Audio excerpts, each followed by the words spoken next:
Hello beer lovers, welcome to my channel. आज हम एक वॉन्शन वन शॉट सुनेंगे। ये स्टोरी एक फैंटेसी स्टोरी होने वाली है।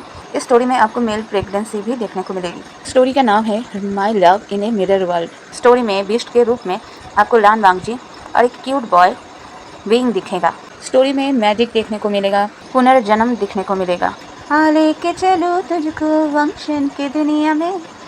चलिए शुरू करते हैं my love in a mirror world. Way mention के स्टोरेज रूम का सीन दिखाया जाता है जहां एक लड़का सो रहा है। कल रात से ही लड़के को बहुत बुखार है। इस स्टोरेज रूम के मेज पर बस एक चादर बिछाकर सो रहा था बेचारा। एक पिल्लो तक नहीं है इस लड़के के सर के नीचे।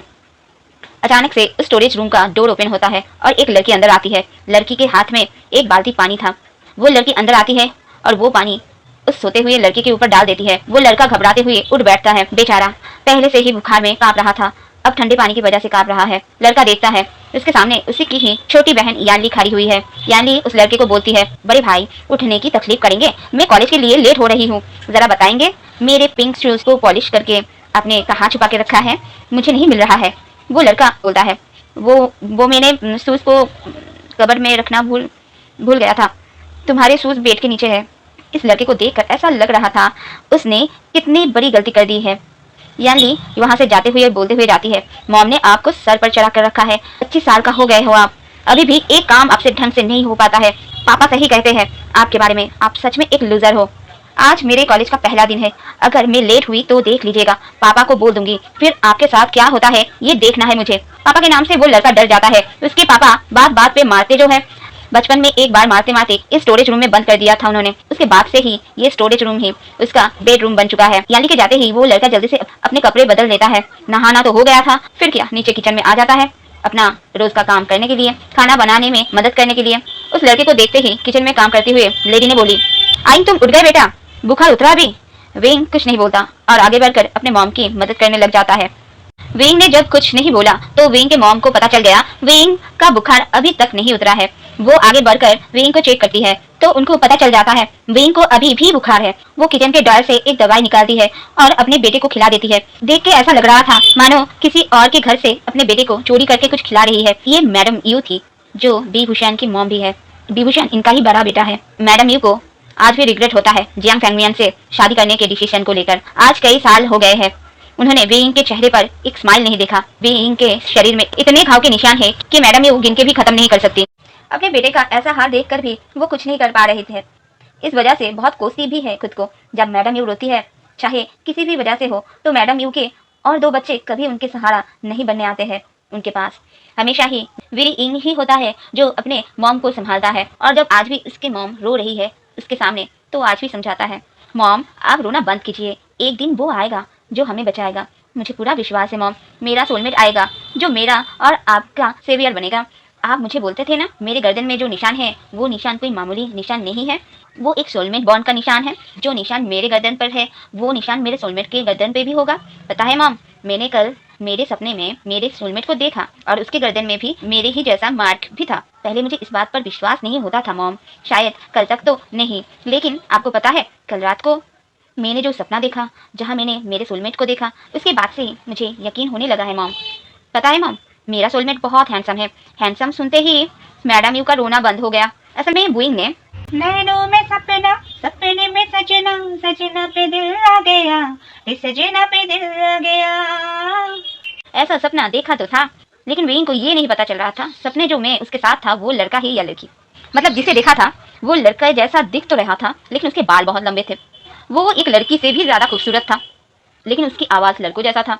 तो बीइंग का दिमाग काम करना बंद हो गया था। असल में अभी तो कोई लड़की यहाँ पर इतनी लंबी बाल नहीं रखती, इसलिए बीइंग को थोड़ा प्रॉब्लम हो रहा था जिसे उसने देखा वो लड़का ही या लड़की ये समझने में। लेकिन अपने मॉम का मूड डाइवर्ट करने के लिए उसने लड़का ही बोला और बीइंग का काम बन गया। बीइंग ने बोला, यस मॉम, बहुत ही हैंडसम था। पता है उसने मुझे कहा भी मुझे उससे मेरे बर्थडे में क्या चाहिए। पता है मैंने क्या मांगा? मैंने उसी को मांगा है उससे, और पता है मॉम वो राजी भी हो गया है। वो बहुत हट्टा खट्टा है मॉम, आप देख लीजिएगा, वो हम दोनों का सेवियर बनेगा, हमेशा हम दोनों को प्रोटेक्ट करेगा। आप देख लेना मॉम, मेरा सोलमेट हमें यहाँ से लेने जल्दी आएगा। और तभी हमें एक म्यूजियम दिखाया जाता है जहाँ एक रूम में कुछ टूरिस्ट घूम घूम के म्यूजियम के सारे सामानों को देख रहे थे, जहाँ एक रूम में एक बहुत साल पुराना आईना रखा हुआ था जो अभी ब्लिंक कर रहा था। जैसे टीवी खराब हो जाने पर होता है, हॉरर मूवी में भूत के आने पे होता है, वैसे ही आईने में किसी का रिफ्लेक्शन दिखाई दे रहा था बार बार। और ये सभी वो सभी टूरिस्ट भी देख पा रहे थे।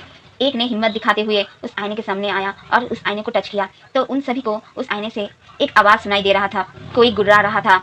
और एक लड़का आगे आया और उस आईने को जैसे ही टच किया, उस आईने में एक बीस्ट की परछाई दिखाई दिया और तभी वहाँ सभी लाइटें ऑन ऑफ होने लगी और इसके साथ ही वो परछाई भी एक बार गायब हो रहा था, एक बार दिखाई दे रहा था और उस बीस्ट की हंसी की आवाज़ चारों ओर गूंज रहा था। उस म्यूजियम में अभी अफरा तफरी मच गया था। सभी टूरिस्ट डर के मारे निकल गए थे म्यूजियम के बाहर। उस रूम को भी बाहर से लॉक कर दिया गया था कुंडी लगाकर, लेकिन फिर किसी की हिम्मत नहीं हो रही थी खुद जाए और जाकर ताला लगाए। कुछ टाइम बाद जब हंसी रुकी तब बाहर खड़े कुछ गार्ड को सुनाई दिया एक वॉइस जो उस बीस्ट की थी, जो बोल रहा था, फाइनली मैं आज जाग गया। फाइनली मेरे सोलमेट ने मुझे याद किया, मुझ पर यकीन किया, मेरे यहाँ होने का यकीन किया, मुझे अपने पास बुलाया। मेरे बरसों का इंतज़ार आज खत्म हुआ। उस म्यूजियम के सारे गार्ड और वहाँ जो कोई भी मौजूद थे, सारे वहाँ से डर के मारे 9 2 11 हो चुके थे, अपने अपने जान बचा के। यहाँ तक कि बाहर रास्ते पर जो गार्ड खड़ा रहता है वो भी मिल्खा सिंह की तरह भाग गया। ऐसा लग रहा था सीधा भाग के जाएगा घर और जाकर जहाँ से निकला था वहीं पर घुस जाएगा। और यहाँ बे मेंशन का सीन दिखाया जाता है जहाँ जियांग चंग आता है किचन में, जहाँ अभी माँ बेटे मिलकर खाना बना रहे थे। वहाँ आकर वे इंग को बोलता है, हे यू, तुझे डैड बुला रहे हैं, जल्दी जा। और मॉम, मैं एक काम से इस शहर से बाहर जा रहा हूँ, 2 दिन बाद लौटूंगा, बोलकर जियांग चैंग वहाँ से निकल जाता है, रिटर्न में मॉम को कुछ और बोलने का मौका ना देते हुए। वे इंग थोड़ा डरते हुए ही जियांग फैंगमियन के सामने आता है। जियांग फैंगमियन वे इंग के सौतेले पापा है। वे इंग के पापा वे चांग से वे इंग के पैदा होने के कुछ सालों बाद एक रोड एक्सीडेंट में चल बसे थे। वे इंग को तो अभी अपने पापा का चेहरा भी याद नहीं है और उस घर में भी वे चांसे का एक भी तस्वीर नहीं था कोई। जियांग फैंगमियन ने वे चांसे के सारे तस्वीर उस मेंशन से हटा दिए थे। वे इंग जब बड़ा होकर मैडम यू से पूछता था, मॉम पापा कैसे दिखते हैं, तो मैडम यू बोलती थी, अपने आप को आईने में देख लिया करो, तुम्हारे पापा बिल्कुल तुम्हारे तरह ही दिखते थे।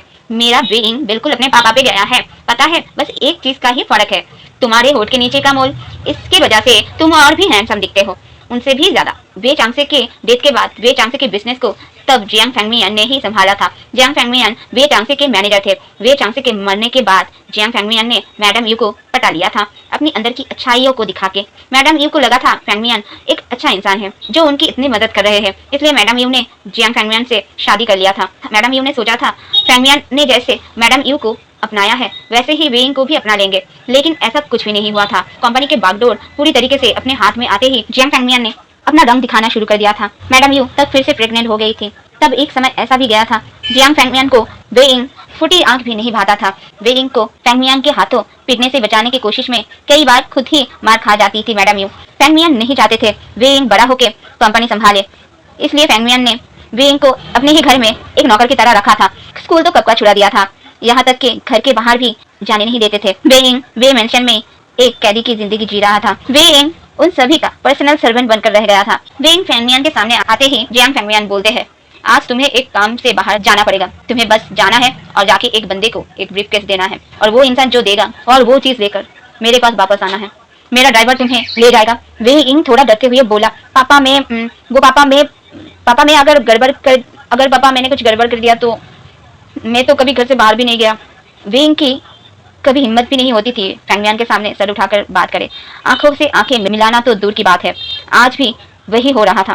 साथ में वे इंग अटक अटक कर बात भी कर रहा था। आज जियांग फैंगमियन बहुत खुश थे, इसलिए वे इंग के ऊपर गुस्सा नहीं करते।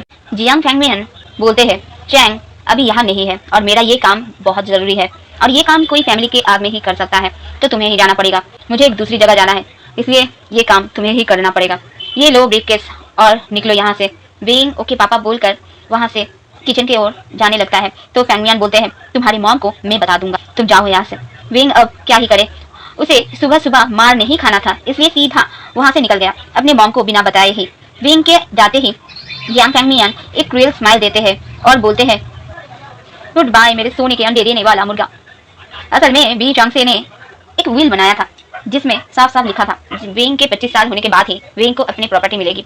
वे इंग के मैरिज जिसके साथ भी होगी उसे प्रॉपर्टी का आधा हिस्सा मिलेगा। वे इंग को अगर 25 साल के अंदर कुछ भी हो जाता है वे इंग का सारा कुछ अनाथालय में चला जाएगा। 25 साल के बाद अगर कुछ होता है तो सब कुछ वे इंग के गर्जन को या फिर वे इंग के पार्टनर को मिलेगा। जियांग फेंगमियान किसी और पर भरोसा करके वे यिंग की शादी कराना नहीं चाहते थे। अगर धोखा दे दिया तो प्रॉपर्टी के लालच में आकर कोई कुछ भी कर सकता है। इससे अच्छा तो वे यिंग को ही रास्ते से हटा देना सही रहेगा। सोच के ही आज पहली बार वे यिंग को घर के बाहर मौत के मुंह में भेज रहे थे फेंगमियान। आज वे यिंग का जन्मदिन है और फेंगमियान ने डिसाइड किया आज ही वे यिंग का मरण दिन भी होगा। इधर वे यिंग को दिखाया जाता है जो कार के पीछे वाले सीट पर बैठे नजारों का मजा ले रहा था। ऐसा पहली बार हुआ है 17-18 सालों में। वे यिंग बाहर काम के बहाने ही सही घूमने निकला है। वे यिंग तो खो ही गया था बाहरों का नजारा देखते हुए। जब कार एक जगह पर आकर रुकती है तब जाके वे यिंग को होश आया। ड्राइवर कार से बाहर आता है और वे यिंग को बोलता है सर ने बोला है यहीं पर डील होगी और जब डील होगी तब मैं यहाँ नहीं रुक सकता। वो जो पुल दिख रहा है ना रिवर के ऊपर, वहां जाकर आपको खड़ा होना है। अगर कोई आपको आके रेड रोज देकर आपका नाम पूछे तो आपको अपना नाम बताना है और ये ब्रीफकेस उस इंसान के हाथों में देना है। फिर वो इंसान जो आपको देगा उसे लेकर वापस आ जाना है। मैं कार को थोड़ा दूर पार्क करके वहीं पर खड़ा रहूंगा, आप ये रास्ता पकड़ के सीधा वही आ जाइएगा। बोलकर ड्राइवर वहां से 9-2-11 हो जाता है। इधर वे यिंग को डर तो लग रहा था लेकिन ड्राइवर अंकल ने जैसा बोला था वे यिंग ने वैसा ही किया। कुछ टाइम बाद ही वहां एक आदमी आया और वे यिंग को एक रेड रोज ऑफर किया। वे यिंग लेना तो नहीं चाहता था लेकिन ले लिया क्योंकि उसे ऐसे ही करने के लिए बोला गया था। फिर उस आदमी ने अपना नाम बताया, मेरा नाम बेंजुलियो है, क्या मैं आपका नाम जान सकता हूँ? वे यिंग ने जैसा ड्राइवर अंकल ने कहा वैसा ही किया। बेंजुलियो के हाथों में ब्रीफकेस थमा दिया। बेंजुलियो ने ब्रीफकेस खोला तो देखा उसमें एक चिट लिखा है। चिट में लिखा है काम हो जाने के बाद तुम्हारे सारे पैसे तुम्हारे अकाउंट में पहुंच जाएगा। जिस इंसान ने तुम्हें ये ब्रीफकेस दिया है तुम्हें उसे अभी इसी वक्त मारना पड़ेगा और इस मर्डर को एक एक्सीडेंट दिखाना पड़ेगा। बेंजुलियो चिट को पढ़ने के बाद चिट को फाड़ के पुल के नीचे रिवर में फेंक देता है और वे यिंग को पूछता है तुम्हें तैरना आता है? वे यिंग अपने सर को ना में हिलाता है और बोलता है नहीं आता। बस वे यिंग का बोलना खत्म ही हुआ था। वे यिंग सीधा पानी में। बेंजुलियो ने सीधा पुल से नीचे धक्का दे दिया था वे यिंग को। वे यिंग पानी में गिर जाता है और डूब जाता है। ये देखकर बेंजुलियो के चेहरे पर एक स्माइल आ जाता है। बेंजुलियो अपने आसपास देखता है तो देखता है यहाँ कोई नहीं है। ये इलाका बहुत ही ज्यादा शांत इलाका है जो पहले से ही फेंगमियान को अच्छे से पता था क्योंकि इसके पास ही जंगल है और जंगल के कारण इस साइड ज्यादा कोई नहीं आता है। बेंजुलियो ने और एक बार रिवर की ओर देखा तो देखा पानी में बबल बन रहे हैं और तभी उस म्यूजियम के रूम के अंदर आने का बीस्ट चीख पड़ता है अपने सोलमेट का नाम लेकर, वी बुशियान। उस बीस्ट की आंखें गुस्से में अब धीरे धीरे लाल हो रहा था और उस आईने में दरार आ रहा था। अभी उस म्यूजियम में बहुत सारे पुलिस आए थे। म्यूजियम में सभी बहुत परेशान हैं क्योंकि जिस हॉन्टर मिरर की वजह से आज इतनी परेशानी हुई सभी को, अभी वही हॉन्टर मिरर गायब है। पुलिस को लेकर गार्ड जब बहुत हिम्मत करके रूम के अंदर आई तब उनके आंखों के सामने से ही मिरर गायब हो गया था। अभी उस रूम को सील करके पुलिस ऑफिसर्स जा रहे हैं वापस। कुछ दिनों तक म्यूजियम बंद ही रहेगा और तहकीकात होगी आखिर माजरा क्या है। म्यूजियम के बाहर भी पुलिस तैनात किया गया था और दूसरी तरफ पानी के नीचे वी बुशियान डूब रहा था। आंखों के सामने धीरे धीरे अंधेरा छा रहा था और तभी वी बुशियान को एक आवाज सुनाई देती है जो आवाज किसी और की नहीं मिरर बीस्ट की ही थी। वी बुशियान, आंखें खोलो वी बुशियान, मेरे हाथों को पकड़ो, मैं तुम्हें बचा लूंगा। तुम्हारा इंतजार पूरा हुआ वी बुशियान, मेरे हाथों को पकड़ो वी बुशियान, भरोसा करो वी बुशियान। वी बुशियान ने अपने आंखों को खोला। पानी में सब धुंधला धुंधला दिखाई दे रहा था। वी बुशियान ने अपने सामने एक हाथ देखा जिस हाथ को वी बुशियान ने पकड़ लिया और तभी वी बुशियान उस रिवर से दूर म्यूजियम के अंदर वही सील किया गया रूम में पहुंच गया। वी बुशियान को चक्कर आ रहे थे। वी बुशियान ने देखा एक हाथ ने उसके हाथों को पकड़ के रखा है। वी बुशियान ने जब गौर किया तो वी बुशियान ने देखा वी बुशियान के सामने एक मिरर है और उस मिरर के अंदर से एक हाथ बाहर निकला हुआ है जिस हाथ ने वी बुशियान के हाथों को पकड़ के रखा है। वी बुशियान ये देखते ही एक चीख मारा और अपने हाथों को उस हाथ से छुड़ाने लगा और डर के मारे जोर जोर से मदद मांगने लगा। वी बुशियान की आवाज़ सुनकर बाहर खड़े पुलिस ऑफिसर्स वहां पर पहुंचे और रूम के लॉक को खोल के अंदर आ पहुंचे। अब सभी देख पा रहे थे धीरे धीरे उस मिरर में एक बीस्ट की परछाई बनने लगी। वी बुशियान ये देखकर और डर गया और पुलिस ऑफिसर्स से हेल्प मांगने लगा। पुलिस ऑफिसर्स वी बुशियान के पास आए और वी बुशियान के हाथों को उस बीस्ट के हाथों से बहुत मुश्किल से छुड़ाया। अपने सोलमेट के हाथ अपने हाथ से छूटते ही मिरर बीस्ट गुस्से में चिल्ला पड़ा। मिरर बीस्ट की आवाज़ इतनी तेज थी कि उस रूम में जितने भी लोग मौजूद थे सभी के कान से खून निकल आया था, बस वी बुशियान को छोड़कर, क्योंकि वी बुशियान उसका सोलमेट जो था। इसीलिए उस बीस्ट का कोई भी शक्ति वी बुशियान को हर्ट नहीं कर सकता था और उस रूम में जितने भी शीशे की चीज़ थी सब टूटने लगे। यहाँ तक कि जिस मिरर में बीस्ट रह रहा था वो मिरर भी लास्ट में टूट गया। मिरर जब टूटा, मिरर की एक छोटा सा टुकड़ा, इतना छोटा जिस टुकड़े को अगर देखना हो तो माइक्रोस्कोप की ज़रूरत पड़ेगी, वही कांच का इतना सा टुकड़ा सीधा वी बुशियान के आंखों में चला गया और गायब हो गया। और वी बुशियान ने देखा उस मिरर के जितने भी कांच के टुकड़े वहाँ गिरे हुए थे वो सभी गायब हो गए। और ये देखकर विभूषण वहीं पर बेहोश हो गया।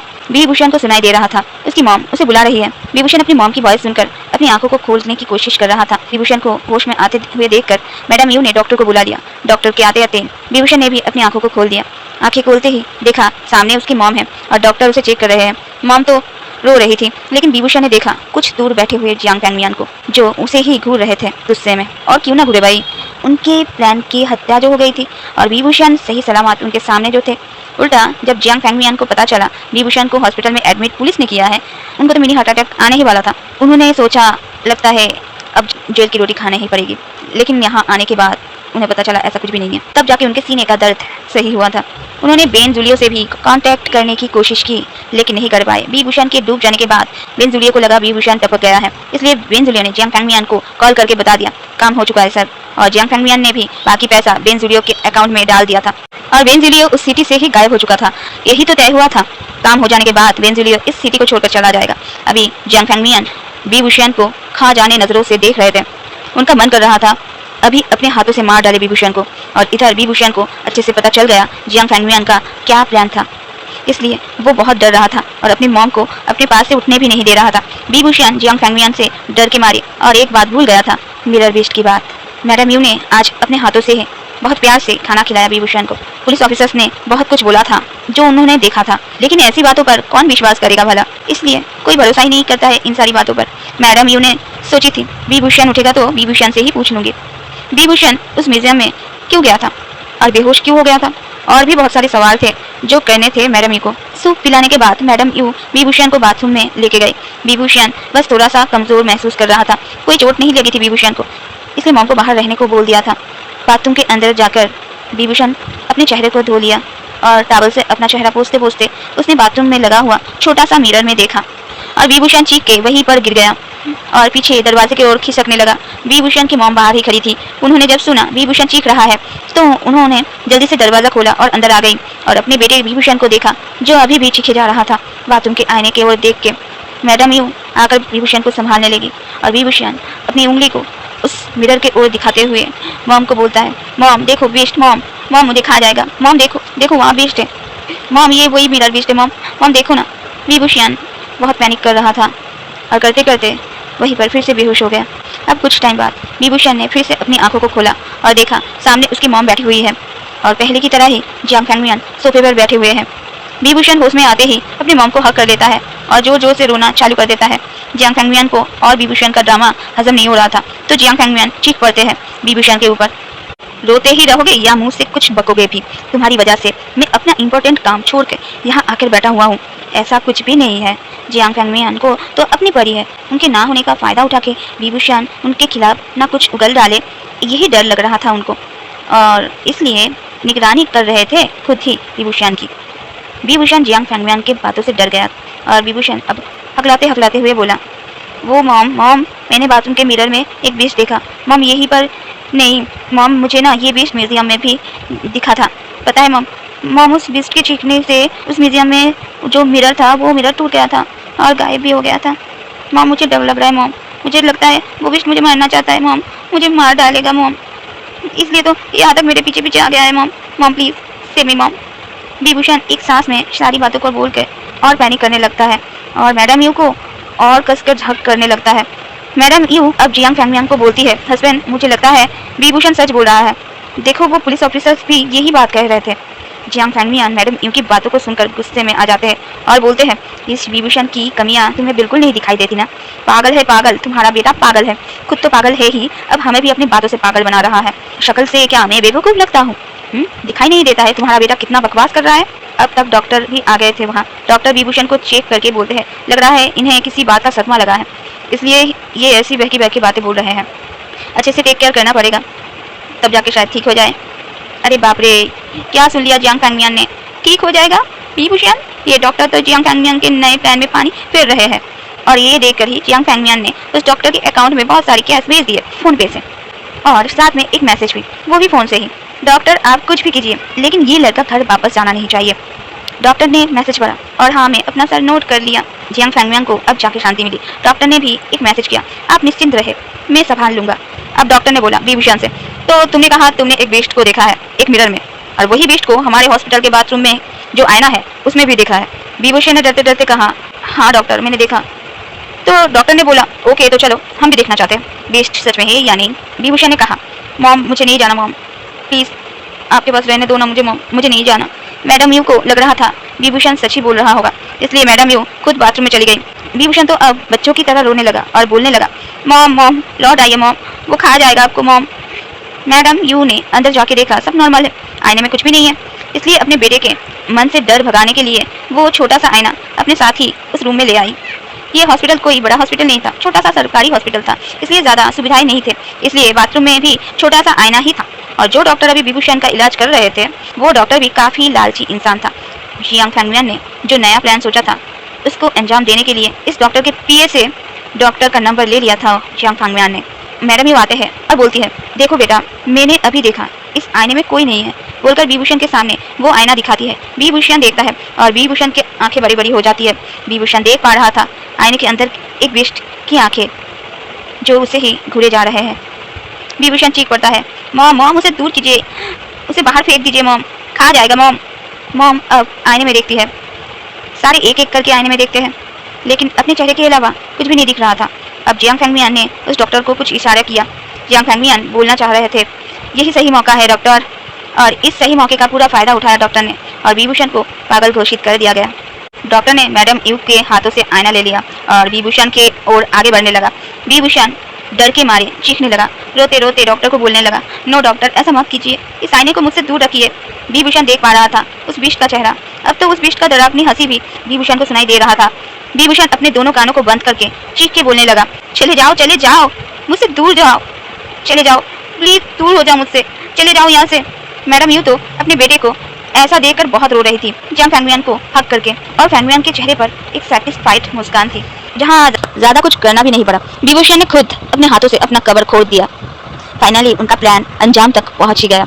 विभूषण और सह नहीं पा रहा था, इसलिए अपने बेड के साइड में एक टेबल पर रखा हुआ नाइफ लेकर फेंक मारता है उस आईने में, लेकिन विभूषण का निशाना बहुत कच्चा था। नाइफ सीधा डॉक्टर के हाथ में जाकर घुस गया और वो आईना डॉक्टर के हाथों से छूट के गिर गया और टूट के बिखर गया। आईना टूट गया देखकर ही विभूषण अब खुश हो गया। विभूषण को लगा बिस्ट के हाथों से छुटकारा मिल गया। विभूषण सच में अब एक पागल की तरह हंस रहा था और बोल रहा था, मार दिया मैंने, देखा मॉम मैंने मार दिया उस बिस्ट को। मॉम अब कुछ नहीं करेगा मॉम, अब कुछ नहीं कर पाएगा, मैंने मार दिया मॉम, अब हमें कोई नुकसान नहीं पहुंचाएगा, बोलकर विभूषण जोर जोर से हंसने लगा। मैडम यू को भी अब लगने लगा जियांग फैंगमियान सही कह रहे हैं, विभूषण का दिमाग सच में खराब हो गया है। मैडम यू के दिमाग में ये बात आते ही मैडम यू खुद बेहोश हो गई। जियांग फैंगमियान ने मैडम यू को थाम लिया। विभूषण ने देखा मैडम यू बेहोश हो गई है तो विभूषण दौड़ के अपने मॉम के पास आने लगा, लेकिन बीच में ही कुछ वार्ड बॉय ने विभूषण को पकड़ लिया और मैडम यू के पास जाने नहीं दिया। विभूषण रोने लगा, अपने मॉम के पास जाने के लिए तड़पने लगा। विभूषण ने रिक्वेस्ट किया जियांग फैंगमियान को उसके साथ ऐसा ना करे, वो जो कहेंगे वो सब कुछ करेगा, वो सारी बातें मानेगा। जियांग फैंगमियान ने कहा, बच्चा अब जाकर तुमने सही ट्रैक पकड़े हो, यही तो मैं चाहता हूँ, तुम मेरे सारी बातों को बिना कोई सवाल जवाब के मानो। अपने मॉम को जिंदा देखना चाहते हो या नहीं? ये बात सुनते ही तो उसके पैरों तले जमीन खिसक गई, क्योंकि उसे याद है कुछ टाइम पहले जियांग फैंगमियान ने उन्हें मरवाने की कोशिश की है, तो उनके लिए अपनी वाइफ को मारना तो बहुत ही आसान सी बात है। विभूषण ने कहा, अब ये क्या बोल रहे हो पापा, अब जब भी जो भी बोलते हो मैं सब कुछ मानता हूँ, मैं आगे भी मानूंगा पापा। पापा अब बोलिए मुझे, आपको क्या चाहिए, अब क्या चाहते हो, अब जो बोलेंगे मैं वो करूँगा पापा। जियांग फैंगमियान ने कहा, तुम इतने भी बेवकूफ़ नहीं हो जो तुम्हें पता नहीं है मैं क्या चाहता हूँ, मुझे अच्छे से पता है।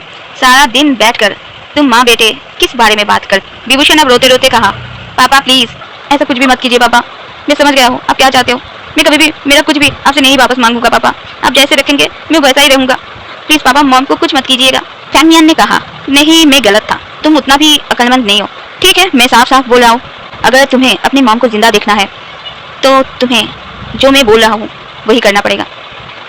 ये डॉक्टर तुम्हें पागल घोषित कर देगा और तुम्हें यहाँ से सीधा एक प्राइवेट मेंटल हॉस्पिटल में भेजा जाएगा और तुम्हें वहीं पर रहना पड़ेगा, अपनी पूरी ज़िंदगी वहीं पर काटना पड़ेगा। जितने दिन जियोगे उतने दिन मंजूर है तो बोलो, नहीं तो तुम्हें अच्छे से पता है जो मैं बोलता हूँ वो मैं डेफिनेटली करता हूँ। अब विभूषण को अच्छे से पता चल रहा था अब उसके हाथ में कुछ नहीं रहा। एक मॉम ही तो थी उसे प्यार करने वाली, अब से वो भी नहीं रहेगी उसके पास। वो राजी हो गया, उसके चेहरे पर एक सैड सा मुस्कान आ गया। चलो अपनी इस घटिया जिंदगी के बदले उसकी मॉम की जिंदगी तो बच जाएगी। मैडम यू को जब होश आया तब उनको पता चला विभूषण को किसी अच्छे से हॉस्पिटल में ट्रांसफ़र कर दिया गया है। उनके बेटे का दिमागी हालत बहुत ज़्यादा ख़राब हो चुका है और सेफ्टी के लिए उनके साथ अभी किसी को मिलने नहीं दिया जाएगा जब तक ना उनकी तबीयत में थोड़ा सा सुधार आए। मैडम यू ने भी देखा था उनके बेटे का क्या हाल है, इसलिए वो भी मान गई और अपने मेंशन में वापस आ गई अपने हस्बैंड के साथ। अब हमें एक रूम का सीन दिखाया जाता है जहाँ चारों ओर आईने लगे हुए हैं और इस रूम के बीच में एक बेड है, बस एक बेड ही है और उस बेड में चेन से बंधा हुआ एक लड़का सोया हुआ है अपनी आंखों को बंद करके, जो हमारा विभूषण है। विभूषण मान तो गया था सारी शर्तों को, लेकिन इस बात से भी जियांग फैंगमियान को संतुष्टि नहीं मिली थी। जियांग फैंगमियान को तो सच में विभूषण को पागल बनाना था, इतना टॉर्चर करना था कि खुद ही अपनी मौत को गले लगा ले विभूषण। कुछ ऐसा सोचकर ही जियांग फैंगमियान ने विभूषण के लिए और एक प्लान बनाया, जहां डॉक्टर ने उनको बताया था विभूषण की कमजोरी आईना बन चुकी है। अभी वो किसी आईने में देखता है तो वो बहुत ज़्यादा पैनिक करने लगता है, खुद को ही हर्ट कर देता है। आज तक बहुत सारे मिरर को उसने तोड़ दिया है, उसके सामने जो भी मिरर आता है वो तोड़ देता है, कभी कभी तो खुद को ही हर्ट कर देता है।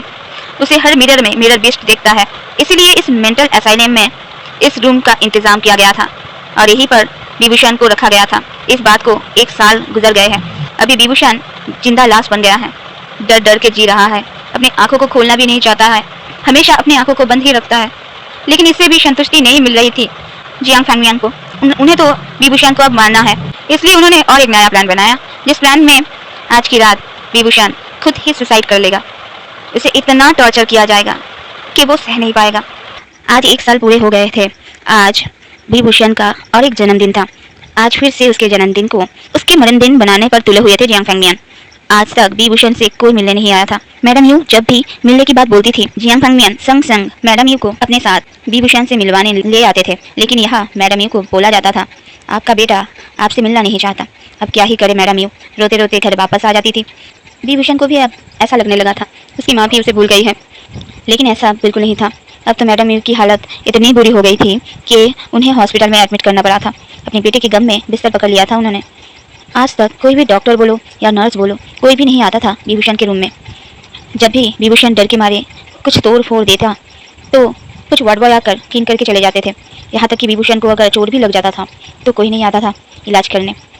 खाना भी दरवाजे के नीचे से दे के चले जाते थे। विभूषण यहाँ पर एक कैदी वाली ज़िंदगी जी रहा था, लेकिन आज विभूषण के रूम के दरवाज़ा खोला गया और एक डॉक्टर अंदर आए और विभूषण को उस रूम से बाहर लेके चले गए। विभूषण ठीक से चल भी नहीं पा रहा था, 1 साल तक पाँव में बेड़िया जो बंधा हुआ था। सो वार्ड बॉय आगे आए और विभूषण को एक व्हील चेयर पर बिठा कर चले गए। मेरा बेस्ट बिल्कुल नहीं चाहता था उसके सामने से विभूषण कहीं भी उछल हो जाए, लेकिन क्या ही कर सकता था। खुद जो क्या था मिरर में बाहर नहीं निकल पा रहा था, वो बस जो हो रहा था चुपचाप देख रहा था। विभूषण के चले जाने के कुछ टाइम बाद से ही मिरर बेस्ट को परेशानी होने लगी। उसका सोलमेट बॉन्ड जलने लगा। उसे अच्छे से पता चल रहा था विभूषण तकलीफ में है। यहाँ से ले जाने के बाद विभूषण को एक ऐसे रूम में ले जाया गया जिस रूम में कोई भी आईना नहीं था और इसलिए विभूषण को मिरर बेस्ड देख नहीं पा रहा था, बस अपने सोलमेट का दर्द महसूस कर पा रहा था और छटपटा रहा था। आज विभूषण के ऊपर नए नए प्रकार के टॉर्चर किया गया और विभूषण ने सब सहा भी। लास्ट में शॉक ट्रीटमेंट भी दिया गया। विभूषण ने ये भी सह लिया। डॉक्टर तो परेशान हो गए थे, कोई बंदा इतना सब कुछ कैसे सह सकता है बिना चू चपाट किए। लास्ट में परेशान होकर डॉक्टर ने विभूषण को एक ऐसा इंजेक्शन दिया जिसके कारण विभूषण का सर दर्द करने लगा। ये इंजेक्शन कुछ ऐसा काम करता है, लोगों के अंदर के इमोशन को बढ़ा देता है। कुछ घंटे बीत जाते हैं, विभूषण को वो सभी फिर से उस आईने वाले रूम में लेके आकर पटक देते हैं। फिर से विभूषण के पैरों में बेड़िया डाल देते हैं। आज तो डॉक्टर ने एक जानबूझ के गलती भी कर दिया। एक ट्रे में नींद की दवाई और एक नाइफ रखकर चले गए और जाते जाते विभूषण को एक दिल दुखाने वाली बात बोल गए। डॉक्टर ने कहा, मिस्टर विभूषण, क्या किस्मत पाई है आपने? पता है आज आपको इतना कुछ क्यों सहना पड़ रहा है? क्योंकि आज आपकी माँ आई थी यहाँ और उन्होंने ही हमें ऐसा करने के ऑर्डर दिया था। मिसेस जियांग बिल्कुल भी नहीं चाहती आप दोबारा उनके जियांग मैंसन में वापस भी जाए। बहुत टॉर्चर सहा था आज विभूषण ने और सहते सहते बेहोश भी हो गया था।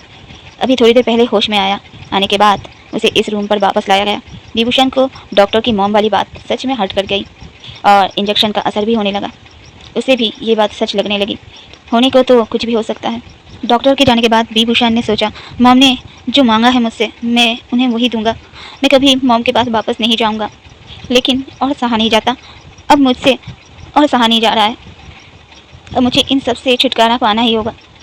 अभी तक विभूषण ने अपनी आंखों को बंद करके रखा था। विभूषण बिस्तर से उठ बैठता है और धीरे धीरे अपनी आंखों को खोलता है।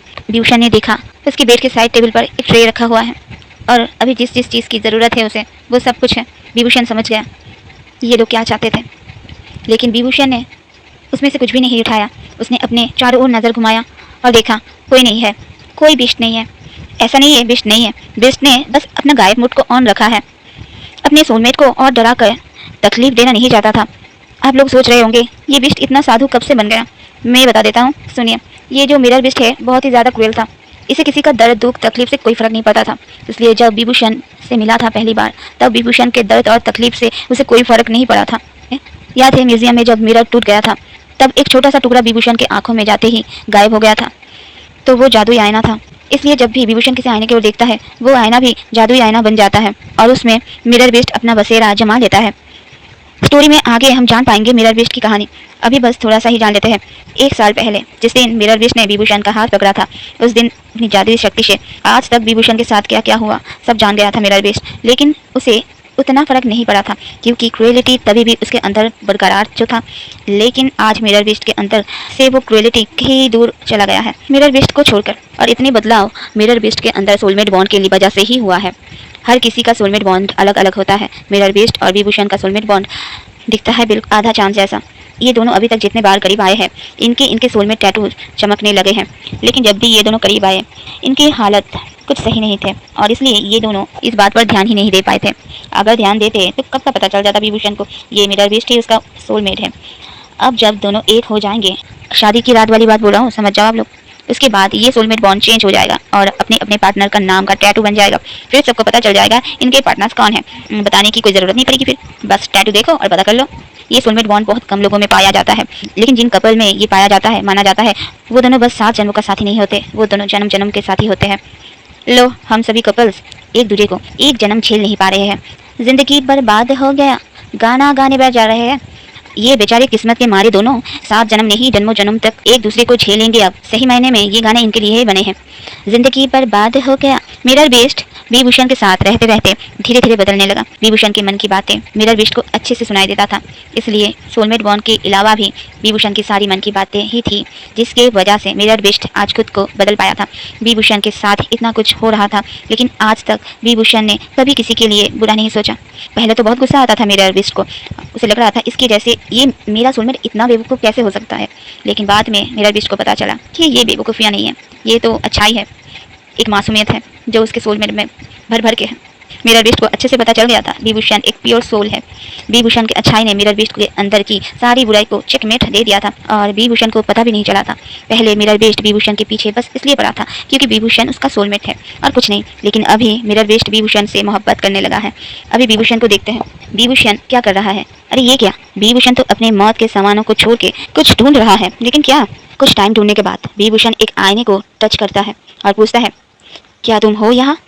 आज मेरा जन्मदिन है और मैं तुम्हें दावत देना चाहता हूँ। क्या तुम हो? क्या सुन पा रहे हो मुझे?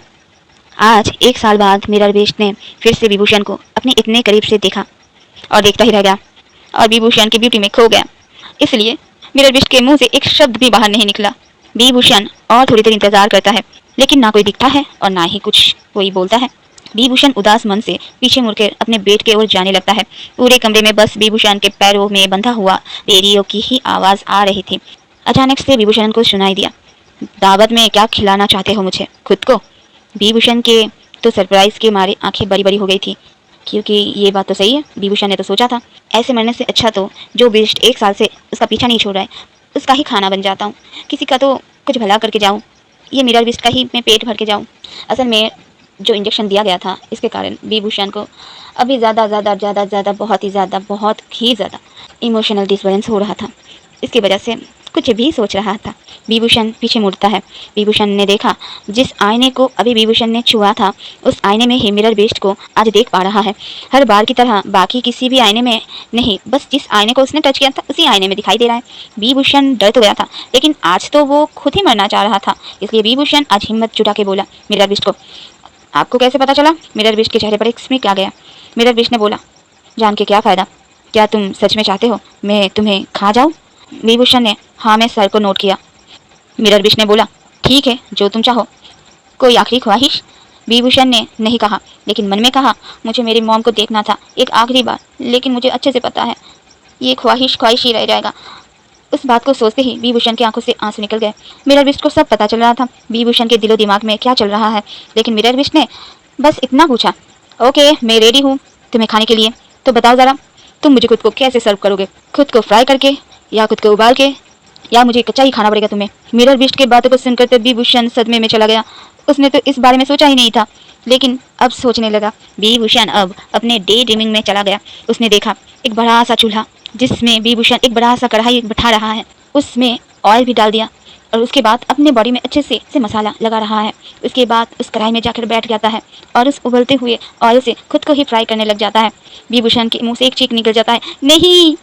विभूषण के चीखने के साथ साथ ही मिरर बिस्ट जोर जोर से हंसने लगा और बोला, अच्छा तुम ये चाहते हो मैं तुम्हें फ्राई करके खा जाऊँ? विभूषण तो फिर से सरप्राइज हो गया। फिर से उसने पूछा, बताओ ना आपको कैसे पता चल रहा है? मिरर बिस्ट ने अपने हंसी को रोकने के बाद बोला, it's magic, it's magic. Mirror beast के साथ 2 पल बात करते ही विभूषण के अंदर जो डर था वो डर उड़नछू हो गया था। और ये मिरर बिस्ट को ना डॉक्टर जी का धन्यवाद करना चाहिए था कि आज सही समय पर उन्होंने एक ऐसा इंजेक्शन दिया जिसके कारण विभूषण का डर कम हो गया और इमोशन इतना ज़्यादा बढ़ गया कि उसकी वजह से आज विभूषण हिम्मत करके मिरर बिस्ट से बात भी कर रहा है। विभूषण को अब बिल्कुल भी डर नहीं लग रहा था इस मिरर बिस्ट से। दिखने में जैसा भी हो, बातें बहुत मजा किया है इस बिस्ट का। अब विभूषण को बहुत क्यूरियोसिटी हो रहा था मिरर बिस्ट के बारे में जानने के लिए। मिरर बिस्ट भी विभूषण के मन की सारी बात पढ़ पा रहा था। मिरर बिस्ट ने फिर से बोला, मेरा नाम लान बांगजी है और मैं तुम्हारा आखिरी ख्वाहिश पूरी करना चाहता हूँ। फाइनली हमें 2 पार्ट सुनने के बाद पता चलता है ये मिरर बिस्ट और कोई नहीं है। हर फैन फिक्शन में विभूषण के साथ शादी करके ही जो मानता है ये वही लान बांगजी है। विभूषण ने हैरान होते हुए बोला, लेकिन मैंने तो अपनी आखिरी ख्वाहिश मांगी ही नहीं आपसे। बांगजी ने कहा, तुम मांगो या ना मांगो, पता जब चल गया है मुझे तो अब मैं तुम्हारी इस ख्वाहिश को जरूर पूरा करूंगा। अब विभूषण को अच्छे से पता चल रहा था ये बिस्ट कोई मामूली बिस्ट नहीं है, ये तो उसकी मन की हर बात को बिना बोले ही सुन पा रहा था। विभूषण की आंखों से आंसू निकल गए। विभूषण ने बोला, सच कह रहे हो आप दिखा सकते हो मेरे मॉम को एक बार? 1 साल से एक बार भी नहीं देखा है मैंने, मेरी आंखें तरस गई है उनको देखने के लिए, क्या आप दिखाओगे? बांगजी ने कहा, दिखा तो सकता हूँ पर तुम्हें इसके लिए मेरी दुनिया में आना पड़ेगा। आओगे तुम मेरी दुनिया में? वैसे भी तुम तो जीना नहीं चाहते थे, लेकिन मैं तुम्हें और एक नई ज़िंदगी देना चाहता हूँ। हाँ, ये तुम्हारे ऊपर निर्भर करता है, जो ज़िंदगी मैं तुम्हें दूंगा वो अपनाओगे या अपनी यही पुरानी ज़िंदगी में वापस आना चाहोगे। तुम्हारी हर फासले में मैं तुम्हारा साथ दूंगा। बेस्ट की सारी बातें विभूषण के दिल को छू जाती है। कोई तो ऐसा मिला जिसको उसकी फिक्र है। विभूषण ने कहा, ठीक है मैं जाना चाहता हूँ तुम्हारे साथ, वैसे भी यहाँ मेरा कोई नहीं। बांगजी का चेहरा अब देखने लायक था। इतनी खुशी कहाँ रखे समझ नहीं पा रहा था। फाइनली उसका सोलमेट जो उसके पास आ रहा था। पहले की तरह इस बार भी लान बांगजी ने विभूषण के लिए अपना हाथ बढ़ाया और बोला, तुम्हारा स्वागत है विभूषण मेरी ज़िंदगी में। विभूषण ने भी लान बांगजी का हाथ इस बार बिना झिझक के पकड़ लिया। देखते ही देखते विभूषण के पैरों की बेड़ियां गायब हो गई और विभूषण को लान बांगजी ने मिरर वर्ल्ड में खींच लिया। हमें दिखाया जाता है विभूषण को, जो अभी लान बांगजी के बाहों में अपनी आंखों को टाइट करके बंद करके झूला झूल रहा है। दोनों बहुत रोमांटिक पोज में खड़े हुए थे। जब लान बांगजी ने विभूषण को मिरर वर्ल्ड में खींचा था तब मिरर वर्ल्ड तक पेट्रोलिंग के टाइम बहुत ज़्यादा ही लाइटिंग हो रही थी, जिसकी वजह से विभूषण की आंखें बंद थी और हमारे लान बांगजी जो बीस्ट के रूप में है अपने अंदर के बीस्ट को रोक नहीं पाए विभूषण के इतने करीब जाने से खुद को। विभूषण को लग रहा था अभी भी वो पेट्रोलिंग कर रहा है, इसलिए अपने आंखों को बंद करके रखा है। और लान बांगजी तो इस बात का फायदा उठा के विभूषण को कमर से पकड़ के खड़े थे। जो सपना बेस्ट लान बांगजी 1 साल से देख रहा था आज पूरा कर रहे हैं, लेकिन कब तक? आधा घंटा, उससे ज़्यादा नहीं। फिर विभूषण ने अपनी एक आंख खोली और घबराहट के मारे दूसरी आंख फट से खोली, क्योंकि उसकी आंखों के सामने बेस्ट लान बांगजी के 2 जोड़े आंखें जो आंखें बहुत ही इंटेंशन से विभूषण को देख रहे थे और कुछ कहना चाह रहे थे अपने सोलमेट से। लेकिन विभूषण को लान बांगजी की आंखों को देखकर कुछ और ही लगा। विभूषण ने बोला, देखिए बेस्ट जी, मैं अब जीना नहीं चाहता और कोई नई जिंदगी नहीं चाहिए मुझे। आप मुझे आपके जैसे मर्जी वैसे खा सकते हो, पर क्या आप मुझे खाने से पहले मेरे मॉम को एक बार दिखा सकते हो प्लीज़? बेस्ट लान बांगजी को विभूषण के बातों ने होश में लाया। बांगजी ने कहा, मैं इंसान नहीं खाता बोलकर विभूषण को सही से खड़ा कर दिया।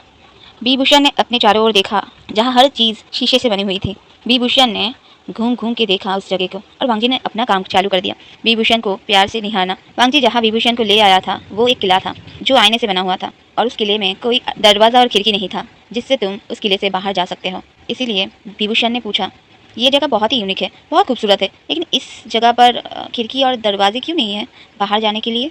विभूषण से कहा वांगजी ने। विभूषण, जहाँ तुम थे क्या वहाँ कोई खिड़की थी? विभूषण ने कहा नहीं। वांगजी ने कहा क्यों नहीं? विभूषण ने कहा क्योंकि मैं वहाँ क्या था इसलिए। इस बात को याद करते ही विभूषण, जो अभी थोड़ा सा खुश हुआ था, एक नई जगह पर आकर फिर से उदास हो गया। विभूषण ने कहा, इसका मतलब तुम भी यहाँ कैद हो और तुम्हारे साथ मैं भी यहाँ कैद हो गया? विभूषण की बातों को सुनकर वांगजी ने कहा, नहीं, तुम कैद नहीं हुए। तुम जब चाहे जहाँ चाहे जा सकते हो, लेकिन मैं नहीं जा सकता। तुम देख सकते हो मैं एक बेस्ट हूँ और इसलिए मैं यहाँ कैद हूँ। विभूषण को बेस्ट लान वांगजी की बातों को सुनकर बहुत बुरा लगा। वांगजी ने भी इस बात को महसूस किया और बोला, मेरे लिए बुरा फील मत करो। मैं खुद इतना बुरा था कि मेरे हरकतों के कारण मुझे अभिशाप मिला और मुझे इस मिरर वर्ल्ड में कैद कर लिया गया। ये जो तुम अभी जहाँ खड़े हो, ये एक किला है जिसका कोई दरवाज़ा नहीं है, ना ही खिड़की। विभूषण वांगजी के बारे में और भी कुछ पूछना चाह रहा था। उससे पहले ही विभूषण कुछ बोल पाता, विभूषण के पेट से आवाज़ आई जो बोल रहा था, बेस्ट लान वांगजी को, क्या बे, अपने बातों से ही पेट भरेगा मेरा? मेहमान आए हैं घर में, कुछ दाना पानी का इंतजाम तो कर बुड़बक। वो डॉक्टर लोगों ने तो आज हमें करंट ही खिलाया खाने में, जो बिल्कुल भी स्वादिष्ट नहीं थी। अब तुम तो कुछ अच्छा सा खिला दो। बस अब ये ना बोलना यहाँ सारे चीज़ें शीशे से बने हुए हैं, तो खाने में भी हमें शीशा ही खाना पड़ेगा। हे भगवान, ये विभूषण मुझे लेके कहाँ आ गया? वांगजी जैसे विभूषण के दिल और दिमाग की बात पढ़ लेता था, वैसे ही विभूषण के पेट की बात भी समझ गया और बोला, चलो पहले कुछ खा लो। मुझे पता है आज तुमने सुबह से कुछ भी नहीं खाया है, मेरे पीछे आओ, बोलकर विभूषण को लेकर एक कमरे में चला गया, जिस रूम में एक बड़ा सा टेबल था और उस टेबल के चारों ओर बहुत सारे खाली चेयर थे। वांगजी ने फिर से अपना मैजिक चलाया और उस टेबल को बहुत सारा स्वादिष्ट खाने से भर दिया। इतना अच्छा अच्छा खाना देखकर विभूषण के मुंह में पानी आ गया। विभूषण ने पूछा वांगजी से, क्या सच में खा सकता हूँ? वांगजी ने कहा और विभूषण के हाथों को पकड़ के एक चेयर पर बिठा दिया। विभूषण ने पूछा, आप नहीं खाओगे? वांगजी ने कहा, नहीं, तुम खा लो। विभूषण खाना खाने लगा। वांगजी ने कहा विभूषण से, विभूषण, जो बीत गया है उसे भूलने की कोशिश करो और आगे बढ़ो एक नई जिंदगी की ओर, जहाँ तुम्हें हर रोज़ इतना ही स्वादिष्ट खाना खाने को मिलेगा। विभूषण को बड़ा अच्छा लग रहा था वांगजी की इन सारी बातें। मॉम की बात, प्यार से बात करने वाला जो कोई मिल गया था, जो इतने प्यार से खाना भी खिला रहा था। विभूषण के ऊपर वो दवाई अब लव डोज की तरह काम कर रहा था। विभूषण इमोशनल हो रहा था, अभी भी रोते रोते ही खाना खाई जा रहा था। वांगजी विभूषण को रोते हुए देखकर एक टिश्यू पेपर की बॉक्स लेकर आ गया और उसमें से टिश्यू पेपर निकाला और बहुत ही सॉफ्टली विभूषण के आंसुओं को पोंछने लगा। इधर विभूषण सोच में पड़ गया था। बेचारा सोच रहा था, क्या मुझे खिला के पिला के तंदुरुस्त बना के फिर खाने वाला है? वांगजी को फिर से पता चल गया विभूषण ने अपने मन में क्या बोला। वांगजी ने कहा, तुम्हें अब भी लग रहा है मैं तुम्हें खाना चाहता हूँ? विभूषण अपने सर को हाँ में नोट करता है और वांगजी अपनी आंखों को रोल करता है। खाते खाते विभूषण ने कहा, ओके, आगे से नहीं सोचूंगा, अब खुश? विभूषण ने बोला। वांगजी ने बोला, खाना हो जाने के बाद विभूषण ने कहा वांगजी से, देखो तुमने खाना खाने के बोला, मैंने भी तुम्हारी बातों को मान लिया और खाना खा लिया। अब क्या तुम मेरे मॉम को दिखाओगे? मुझे बस एक बार एक नज़र भर के देख लेना है मेरे मॉम को। ऐसा लग रहा था खाना खाकर विभूषण ने वांगजी पर एहसान किया, अभी उस एहसान के बदले कुछ मांग रहा है विभूषण वांगजी से। वांगजी ने फिर से कहा, मेरे पीछे आओ। विभूषण ने भी बात माना और वांगजी को फॉलो किया। वांगजी एक रूम में पहुंचा। इस रूम में एक रेड कलर का आईना था, जहां आके वांगजी ने अपना जादू चलाया। आप राकडाब गिली गिली छू, विभूषण की मॉम को दिखा दे तू। नहीं, ऐसा नहीं कहा था, मैं तो बस मस्ती कर रही हूँ। वांगजी ने बस एक चुटकी बजाई थी। वांगजी के चुटकी बजाने से ही वांगजी जो चाहता है मैजिक से वो सब हो जाता है। वांगजी के चुटकी बजाने के बाद अब आईने में विभूषण देख पा रहा था अपने मॉम को। मैडम को देखकर और उनकी बातों को सुन के विभूषण को पता चल गया डॉक्टर ने झूठ बोला उसके मॉम के बारे में। विभूषण देख पा रहा था मैडम यू की तबीयत कितनी खराब है। मैडम यू रोते रोते जियांग फैंगमियान को बोल रही है, 1 साल हो गया है मैंने नहीं देखा मेरे बेटे को, आज तो उसका जन्मदिन भी है, एक बार मिला दो मुझसे। 1 साल हो गया है, अभी भी ठीक नहीं हुआ मेरा बेटा। डॉक्टर ठीक से इलाज तो कर रहे हैं ना? अपने मॉम की ऐसी हालत देखकर विभूषण फूट फूट के रोने लगा। फिर वांगजी ने संभाला विभूषण को। वांगजी ने कहा, विभूषण रो मत, अब से ना तुम रोगे और ना ही तुम्हारी मॉम, हम दोनों मिलकर बचा लेंगे तुम्हारे मॉम को। तुम्हारे पापा तो आज तुम्हें मारना चाहते थे, अगर तुम्हारे मॉम को कुछ भी हो जाता है तो भी तुम्हारे पापा को कोई फ़र्क नहीं पड़ेगा, लेकिन तुम्हें फ़र्क पड़ेगा, और अगर तुम्हें फ़र्क पड़ेगा तो मुझे फ़र्क पड़ेगा। बस मुझे यहाँ से आज़ाद होने दो, फिर मैं तुम्हारे पास तुम्हारे मॉम को भी ले आऊँगा। विभूषण ने कहा, सच में तुम मेरे पास मेरे मॉम को ला दोगे? क्या मैं तुम्हारी कोई मदद कर सकता हूँ? अगर मेरे से कुछ भी हो सकता है मैं करूँगा, तुम मुझे बोलो, मैं मेरे मॉम को बचाने के लिए कुछ भी करूँगा। वांगजी ने कहा, अच्छा तो तुम कुछ भी करोगे? विभूषण ने बोला, एक बार कह के तो देखो, मैं सच में करूँगा। वांगजी ने कहा, तो क्या तुम मेरे साथ शादी करोगे? अगर मैं कहूँ मेरा शाप तोड़ने का ये बस यही रास्ता है। विभूषण फिर से कुछ बोलने जा रहा था, विभूषण का तो मुंह बंद ही हो गया। वांगजी ने महसूस किया वांगजी की बातों से विभूषण गुस्सा नहीं हुआ है, हैरान भी नहीं हुआ है, उसे अजीब भी नहीं लगा है। उल्टा विभूषण तो अभी शर्मा रहा है। विभूषण तो अभी अपना रेड चेहरा कहाँ छुपाए ये सोच रहा था। अब क्या ही करे बेचारा। अभी किसी ने इससे पहले फ्लर्टिंग भी नहीं किया था उसके साथ, पहली बार किसी ने किया, और वो भी डायरेक्ट शादी के प्रपोजल के साथ किया। हाँ, जिसने किया मानता हूँ वो एक बेस्ट है, लेकिन सोलमेट भी तो है ना एक दूसरे की, एक दूसरे से अंदर से जो जुड़े हुए हैं। अब इसका गलत मतलब मत लिखाना। अंदर से जुड़े हुए हैं का मतलब दिल के साथ दिल का कनेक्शन। हमारा शर्मिला विभूषण इसलिए सीधा भाग गया वहाँ से वांग जी को अकेला छोड़कर और एक कमरे में घुस गया। यहाँ दूसरे कमरे में जाने के लिए कोई दरवाज़ा नहीं है, बस सोचना पड़ता है और एक दरवाज़ा प्रकट हो जाता है और जहाँ से तुम एक रूम से और एक रूम में जा सकते हो। वांग जी के दिल में तो लड्डू फूट रहे थे। इसका मतलब विभूषण को उसके बाहरी रूप से कोई फर्क नहीं पड़ रहा था। सच में विभूषण एक प्योर सोल है। वांग जी की आंखों में आंसू आ गए। वांग जी ने कहा, मुझे माफ़ कर देना विभूषण, मैंने तुम्हें हर्ट किया था और इस बात की सज़ा भी मुझे मिला है। मुझे अब अच्छे से पता चल रहा है मैं इसी की काबिल हूँ। पिछली बार की गलतियाँ मैं फिर से कभी नहीं दोहराऊंगा। तुम्हारा जो हक है मेरे ऊपर मैं सारा दूंगा। तुम्हें मैंने फिर से पाया है, अब तुम्हें नहीं जाने दूंगा। हमेशा अपने पास बहुत नाजों से रखूंगा।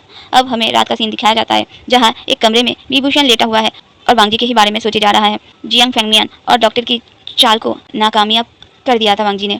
डॉक्टर ने जो इंजेक्शन लगाई थी उसके कारण विभूषण सुसाइड तो नहीं किया, उल्टा जिस बीस्ट से एक साल से डर डर के जी रहा था उसके पैर में ही गिर गया।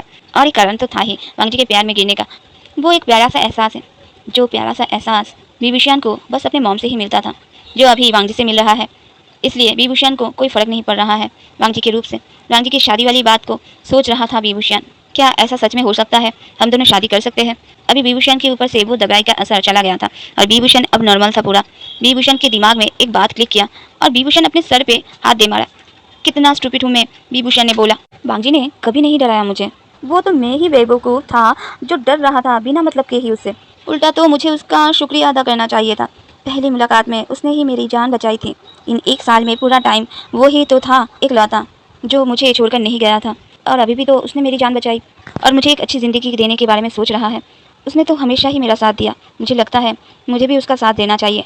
ऐसा नहीं है उसने मेरी मदद की है, मुझ पर उसका एहसान है इसलिए एहसान उतार रहा हूँ। मुझे वो पसंद है, दिखने में कैसा भी हो, लेकिन अंदर से वो बहुत प्यारा है इसलिए मुझे वो पसंद है। कल सुबह होते ही मैं उससे बोल दूंगा कि मैं उसके साथ शादी करने के लिए रेडी हूँ। विभूषण का खुद से ही खुद की बातें खत्म हुई थी। विभूषण को सुनाई दिया, कल क्यों बोलना, आज ही बोल दो। ऐसे भी मैंने सब सुन लिया है।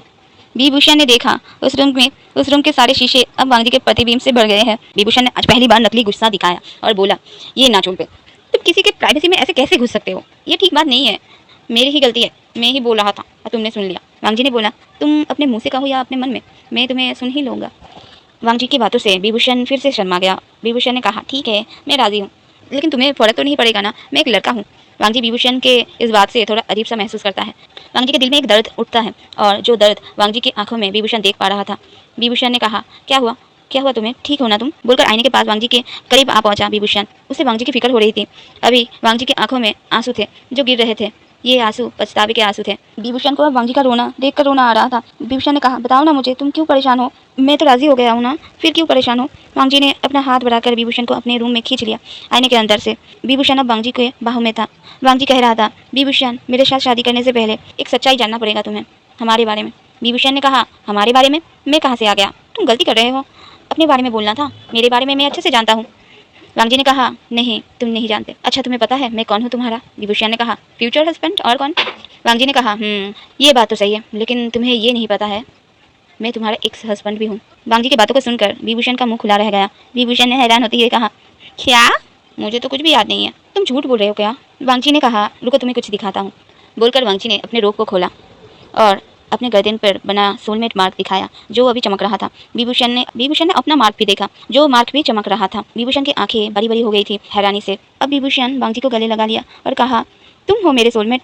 मुझे तो विश्वास ही नहीं हो रहा है, मुझे मेरा सोलमेट मिल गया। मुझे नहीं लगा था मैं कभी अपने सोलमेट से मिल भी पाऊंगा।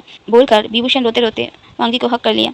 आज जो आंसू बह रहे थे विभूषण की आंखों से वो पहली बार बह रहे थे क्योंकि खुशी के आंसू थे। अब तो बहुत कुछ पहली बार होने वाला है विभूषण के साथ। वांग जी जो आ गया है विभूषण की जिंदगी में। वांग जी ने जब विभूषण से कहा, मैं तुम्हारा कौन लगता हूँ, तो विभूषण ने कहा था फ्यूचर हस्बैंड। लेकिन वांग जी विभूषण को और एक सच्चाई के बारे में बोलता है कि वांग जी उसका एक्स हस्बैंड भी है। लेकिन विभूषण को लगा वांग जी उसके साथ मजाक कर रहा है, इसलिए वांग जी विभूषण को लेके और एक कमरे में गया जिस कमरे में एक ब्लैक कलर की मिरर थी। वांग जी ने विभूषण से कहा, विभूषण पिछले बार जो रूम में हम लोग गए थे उस रूम में एक रेड कलर का मिरर था। जिस मिरर में तुमने अपने मॉम को देखा था वो मिरर प्रेजेंट को दिखाता है। और ये जो मिरर तुम देख रहे हो ये पास्ट को दिखाता है, और एक रूम में और एक मिरर है जो मिरर फ्यूचर दिखा सकता है। मैं तुम्हें यहाँ लेके आया हूँ क्योंकि तुम जान सको खुद को और मुझे भी। फिर सब कुछ जाने के बाद तुम्हें ही डिसाइड करना होगा, तुम मेरे साथ रहोगे या मुझे छोड़कर चले जाओगे। वैसे मुझे पता है अच्छे से, सच्चाई जानने के बाद तुम मुझसे नफरत करने लगोगे और मेरा साथ भी छोड़ दोगे। मेरे अपनों ने मेरा साथ नहीं दिया और तुम्हारे साथ तो मैंने बहुत गलत किया था। विंग को वांगजी की बातें समझ नहीं आ रहे थे। वांगजी ने कहा, पता है मुझे तुम्हें कुछ भी समझ नहीं आ रहा है। मैंने तुम्हें कैसे और कब हर्ट किया। मैंने तुम्हें तुम्हारी पिछले लाइफ में हर्ट किया था। कैसे किया था ये खुद ही देख लो। इस आईने में अभी मेरा पास्ट दिखाया जाएगा तुम्हें, बोलकर वांगजी ने एक चुटकी बजाई और उस आईने में एक कमरे का सीन दिखाया गया हमें।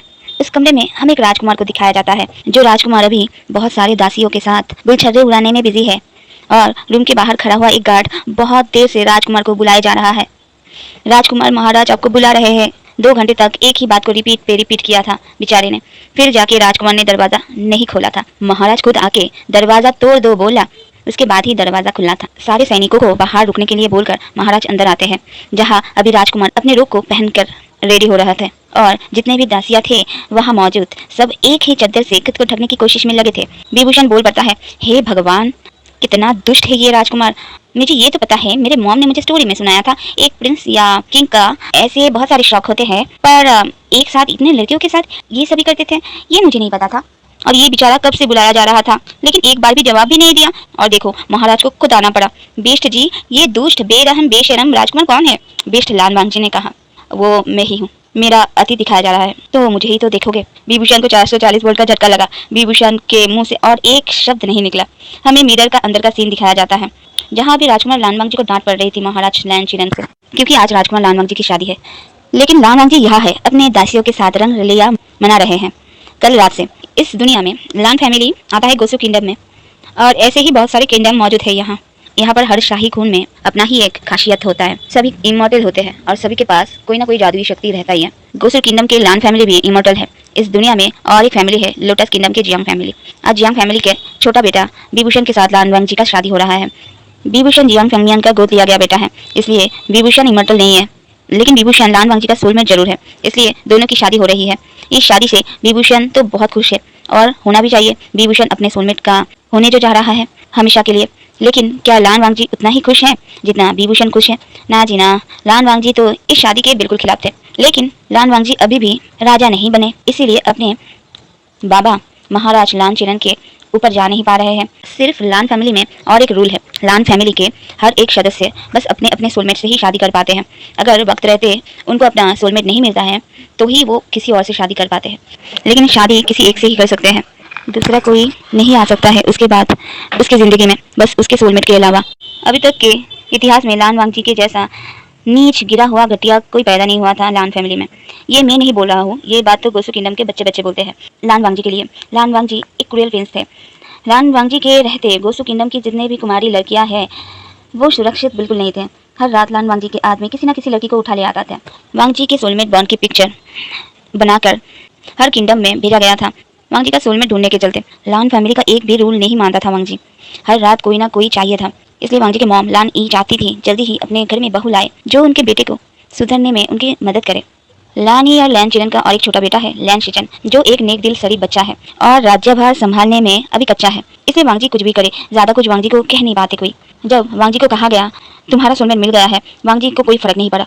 उसने साफ साफ शादी के लिए मना कर दिया, लेकिन महाराज के जीत के चलते शादी के लिए मानना ही पड़ा। वांगजी को तो इतना भी नहीं पता था वांगजी की शादी किससे हो रहा है। अब हमें शादी वाले दिन की जगह दिखाया जाता है, जहाँ अभी अभी लान वांगजी पहुंचे हैं ग्रूम बन के, और विभूषण ब्राइड बन के कब से रेडी होकर इंतजार कर रहा है अपने सोलमेट का। विभूषण के चेहरे पर एक बड़ा सा बेल था, इसलिए विभूषण कुछ देख नहीं पा रहा था, बस अपने पैरों को छोड़कर। लेकिन फिर भी विभूषण को पता चल रहा था वांगजी आ चुका है, क्योंकि विभूषण के आधा चंद्रमा जो टिमटिमाकर जल रहा था। विभूषण खुश हो गया था और उन दोनों की शादी भी हो गया था अच्छी तरह से। अब हमें रात का सीन दिखाया जाता है, लान वांगजी के महल का सीन दिखाया जाता है, जहाँ विभूषण को लान वांगजी के रूम में छोड़ के लैनी अपने महल पर लौट गई थी। थोड़ी देर बाद उस रूम में लान वांगजी आ गए। विभूषण को पता चल गया उसका सोलमेट आ चुका है। आधा चांद जो टिमटिमा रहा था फिर से, ये बार बार टिमटिमा रहा था क्यों बोल रहा हूँ पता है?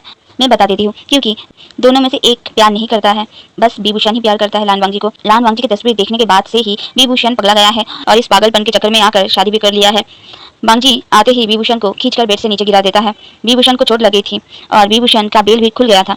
विभूषण ने आंखें बड़ी बड़ी करके देखा, लान वांगजी किसी को तो बिस्तर पर बिठा रहा है। वांगजी के थोड़ा साइड हटते ही विभूषण देख पाया, जो अभी उस बिस्तर पर बैठी हुई है वो और कोई नहीं है, याली है, जो विभूषण का हालत पर अभी हंस रही है। विभूषण ने कहा, शीजे आप यहाँ क्या कर रही हो? विभूषण के सवाल सुनते ही यानली की स्माइल थोड़ा और बढ़ गई, लेकिन यानली ने कुछ नहीं कहा। यानली के बदले में लान वांगजी ने कहा विभूषण से, ज्यादा मुंह मत चलाओ, अपना पैरों को चलाओ और निकलो मेरे रूम से। विभूषण को पता चल रहा था क्या हो रहा है, इसके हस्बैंड उसी को चीट कर रहा है, वो भी उसी के सीजे के साथ मिलकर। विभूषण ने कहा, शीजे आप अगर बता देती तो मैं आप दोनों के रास्ते से हट जाता। वांगजी ने विभूषण की बातों को काटते हुए बोला, चुप रहो और निकलो मेरे रूम से। और एक बात कान खोलकर सुन लो, मुझे लड़के पसंद नहीं है। अगर मुझे पहले पता होता तुम लड़का हो तो कुछ भी हो जाता, मैं तुमसे शादी बिल्कुल नहीं करता। शादी के टाइम कृष्ण ने जब तुम्हारा नाम लिया तब मुझे पता चला तुम लड़की नहीं लड़का हो। मुझे बहुत गुस्सा आ रहा था तुम पर, एक लड़का होके एक लड़के से शादी कैसे कर सकते हो तुम? इसलिए मुझे लगा तुम्हें अच्छे से सबक सिखाना चाहिए और मैंने तुम्हारे पालनहार बाबा जियांग फैंगमियान से बात किया इस बारे में और मुझे पता चला वो भी खुद नहीं चाहते थे ये शादी हो। वो तो चाहते थे जियांग यानलिल के साथ मेरी शादी हो और वो तो तुम्हारी मॉम जियांग यू थी जिसकी वजह से तुम मेरे पल्ले पड़ गए हो। मुझे लग रहा है तुम्हें अच्छे से पता चल चुका होगा, तुम मेरी ज़िंदगी में एक अनवांटेड हिस्सा बन चुके हो जो मैं नहीं चाहता। इसलिए मैंने तुम्हारे बदले यानली को मांग लिया है और तुम अभी निकलो यहाँ से। विभूषण ने कहा, पर लोग क्या कहेंगे, मेरे साथ आपकी शादी हुई है, आज हमारी सुहाग रात है, ऐसे में मैं रूम से बाहर कहाँ जाऊँ? विभूषण का बोलना खत्म ही हुआ था। लान वांगजी ने विभूषण को खींचकर रूम के बाहर निकल दिया और बोला, सुहाग रात की चिंता तुम मत करो, यानली के साथ मैं मना लूंगा और अगर तुम्हें भी मनाना हो तो बाहर मेरे बहुत सारे गार्ड हैं जिन्हें लड़कों में इंटरेस्ट है, जाओ और उनमें से किसी को चूज कर लो और उनके साथ ही मना लो अपना सो कॉल्ड सुहाग रात। बस आज के बाद अपना चेहरा मुझे मत दिखाना, तुम्हें खुला छूट दे रहा हूँ, तुम मेरे गोसू किंगडम से बाहर जा सकते हो, चाहो तो इस दुनिया से भी बाहर जा सकते हो। बोलकर विभूषण के मुंह पर ही दरवाजा बंद कर दिया। वहां पर अभी कोई गार्ड खड़ा नहीं था। जब भी रात को लान वांगजी किसी के साथ होता था तो उस महल के अंदर तो कोई गार्ड नहीं रहता था, सभी महल के बाहर गार्ड देते थे। पूरी रात विभूषण दरवाजा के बाहर बैठा रहा और रूम के अंदर से आती हुई आवाज़ों को सुनता रहा। पूरी रात रोया था विभूषण बाहर बैठ के। भोर में जब रूम के अंदर की आवाज़ आना बंद हो गया तब विभूषण का रोना भी बंद हो गया। अब विभूषण को पता था उसे क्या करना है। मेरा पति मेरा देवता है और जो देवता कहता है वो ही मानना पड़ता है। विभूषण ने भी मान लिया अपने पति परमेश्वर की बात और एक मटका और एक रस्सी लेकर चला गया तालाब किनारे। रस्सी को अपने कमरे में बांधा और दूसरी छोर को मटके में बांधा और तालाब के अंदर मटके में पानी भरने चला गया। और 5 दिन बाद विभूषण की लाश तालाब के पानी के ऊपर लौटा। तब जाके सबको पता चला हकीकत। मिरर वर्ल्ड में विभूषण बोल पड़ा वांगजी को, पॉज करो वीडियो, पॉज करो, जल्दी से पॉज करो वीडियो, पॉज करो, मुझे कुछ बोलना है, मुझे बहुत गुस्सा आ रहा है। वांगजी ने एक चुटकी बजाई और जो चल रहा था मिरर स्क्रीन में वो चलना बंद हो गया। विभूषण ने बोला, मुझे बहुत गुस्सा आ रहा है, कितना स्टूपिड है, ऐसा कोई किसी के साथ कैसे कर सकता है? विभूषण की बातों को सुनकर वांगजी जिसके आंखों से अभी पछतावे के आंसू गिर रहे थे, वांगजी ने बड़े प्यार से विभूषण के चेहरे को अपने दोनों हाथों से पकड़ के कहता है, तुमने सही कहा, मैं एक स्टूपिड ही तो हूँ, मेरी हरकतें ही ऐसी है, गुस्सा तो आएगा ही तुम्हें। वांगजी को रोते हुए देखकर विभूषण ने अपने छोटे छोटे हाथों को वांगजी के चेहरे पर रखकर कहा, रोना बंद करो तुम, जो हो गया है वो हो गया है, अब तो तुम अच्छे बन गए हो ना और मुझे पसंद भी करते हो। वो तो मैं खुद के ऊपर गुस्सा कर रहा था, कितना स्टूपिड था मैं। मॉम ने कहा था मुझे पहले के जमाने में राजा महाराजाओं के ऐसे शौक होते थे, मुझे थोड़ा पेशेंस रखना तो चाहिए था। तुम खुद को जिम्मेदार मत ठहराओ, जो भी हुआ है उसकी जिम्मेदार तो मैं ही हूँ। थोड़ा सा टाइम देना चाहिए था तुम्हें और तुम्हें समझना चाहिए था। मुझे लगता है सब सही हो जाता अगर मैं कोशिश करता, लेकिन मैंने तो कोई कोशिश भी नहीं किया और सीधा सुसाइड कर लिया, इसलिए तो मैं खुद पर ही गुस्सा हो रहा हूँ। कितना स्टूपिड था मैं, मेरी वजह से तुम्हें कितनी तकलीफ हो रही है अभी। विंग की बातें को सुनकर वांगजी को विंग पर बहुत प्यार आता है। वांगजी विंग के माथे को चूमता है और कहता है, उफ तेरी ये मासूमियत। विभूषण तो वांगजी की उफ तेरी ये मासूमियत सुनते ही शर्म से पानी पानी हो गया। विभूषण ने बोला, ऐसी बातें ना करो ना, मुझे गुदगुदी सा फील होता है। बिस्ट लान वांगजी ने विंग को हक कर लिया टाइट करके और बोला, मैं सॉरी हूँ, पिछली बार मैंने अपने कोहिनूर को पहचान नहीं पाया था और खो दिया था। विंग ने कहा, दम घुट रहा है, सांस लेने दो, इतने कसकर प्यार मत करो, मैं टपक जाऊंगा। वांगजी ने देखा छोटा सा पतला सा दुबला सा विंग चिपक गया है उसके बाहों में। वांगजी ने छोड़ दिया। विंग ने गहरी सांस लिया। विंग ने बोला वांगजी से, बड़े खेत से आपको बोलना पड़ रहा है बिस्ट जी, आप कभी भी बिस्ट से इंसान नहीं बन पाओगे। वांगजी ने कहा, ऐसा क्यों बोल रहे हो, तुम तो मुझसे शादी करने वाले थे ना। विंग ने कहा, शादी तो कर लूँगा, लेकिन उसके बाद क्या? शादी करूँगा, उसके बाद इंटीमेट होऊंगा, उसके बाद हमारे सोलमेट बॉन्ड एक हो जाएंगे, फिर आप बिस्ट से राजकुमार बन जाओगे। वांगजी ने कहा, ये तो अच्छी बात है ना। विंग ने कहा, अच्छी बात? कहाँ से अच्छी बात? मैंने अभी महसूस किया, आपके गले लगाने से ही मेरा दम घुट रहा था। मैं तो टपकने ही वाला था। अगर फर्स्ट नाइट को आप मेरे ऊपर चढ़ेंगे तो मेरा तो पिचक के फालूदा ही बन जाएगा ना। अब देखिए खुद ही देखिए, बोलकर बीइंग अपने हथेली वांगजी के हथेली में रखता है और वांगजी को दिखाते हुए बोलता है, देखिए देखिए, आपके हथेली में मेरा आधा हथेली भी नहीं जा रहा है। कभी सोचा है इस बारे में आपने, मेरा क्या हाल होगा? आप खुद इतने बड़े, आपका प्रॉपर्टी भी कितनी बड़ी होगी। मैं इतना छोटू सा, मुझे नहीं लगता हम दोनों में ऐसा कुछ भी हो पाएगा। वांगजी को बीइंग की बातों को सुनकर बहुत ही ज़्यादा लज्जा आ रही थी। वांगजी लाल लाल होते हुए बोला, देखो बीइंग, शादी हो जाने दो, मैं कोई और रास्ता ढूंढ लूंगा। बीइंग को कुछ समझ नहीं आया। बीइंग ने बोला, कोई और रास्ता मतलब? आपके प्रॉपर्टी का मेरे अंदर जाने का बस एक ही रास्ता है। दूसरा रास्ता कहाँ से लाऊं? मैं लड़की थोड़ा ही हूँ जो मेरे पास दो दो रास्ते होंगे तुम्हारी प्रॉपर्टी के आने जाने के लिए। एक मिनट, तुम्हें तो लड़कियाँ पसंद है ना? लड़की नहीं, कहीं तुम तुम्हारे मैरिज से मुझे लड़की तो नहीं बनाने वाले हो ना? देखो सोचना भी मत, मैं मेरे मॉम का बेटा ही बन के रहना चाहता हूँ। वांगजी ने बड़े प्यार से बीइंग को देखते हुए फिर से बोला, उफ तेरी ये मासूमियत। वांगजी ने सोचा, अगर बीइंग का मन में वांगजी को लेकर इस बात का डर बैठ गया तो वांगजी का इतने साल का बीइंग के लिए इंतजार ही रह जाएगा। इंतजार कभी खत्म ही नहीं होगा। इसीलिए वांगजी ने टॉपिक चेंज करने के बारे में सोचा और बोला, बीइंग, क्या तुम्हें नहीं जानना मैं बिस्ट कैसे बना? बीइंग ने कहा, हाँ हाँ जानना है ना। वांगजी ने कहा, चलो देखते हैं फिर से उसके बाद क्या हुआ था। वांगजी ने फिर से चुटकी बजाई और वांगशन मूवी फिर से चालू हो गई। बीइंग ने वांगजी से कहा, बीस जी, मज़ा नहीं आ रहा है, पॉपकॉर्न मिलेगा क्या? मेरे पापा जब जिंदा थे तब मैं एक बार पापा के साथ और मॉम के साथ मूवी देखने थिएटर गया था, तो पापा ने मुझे पॉपकॉर्न ला कर दिया था।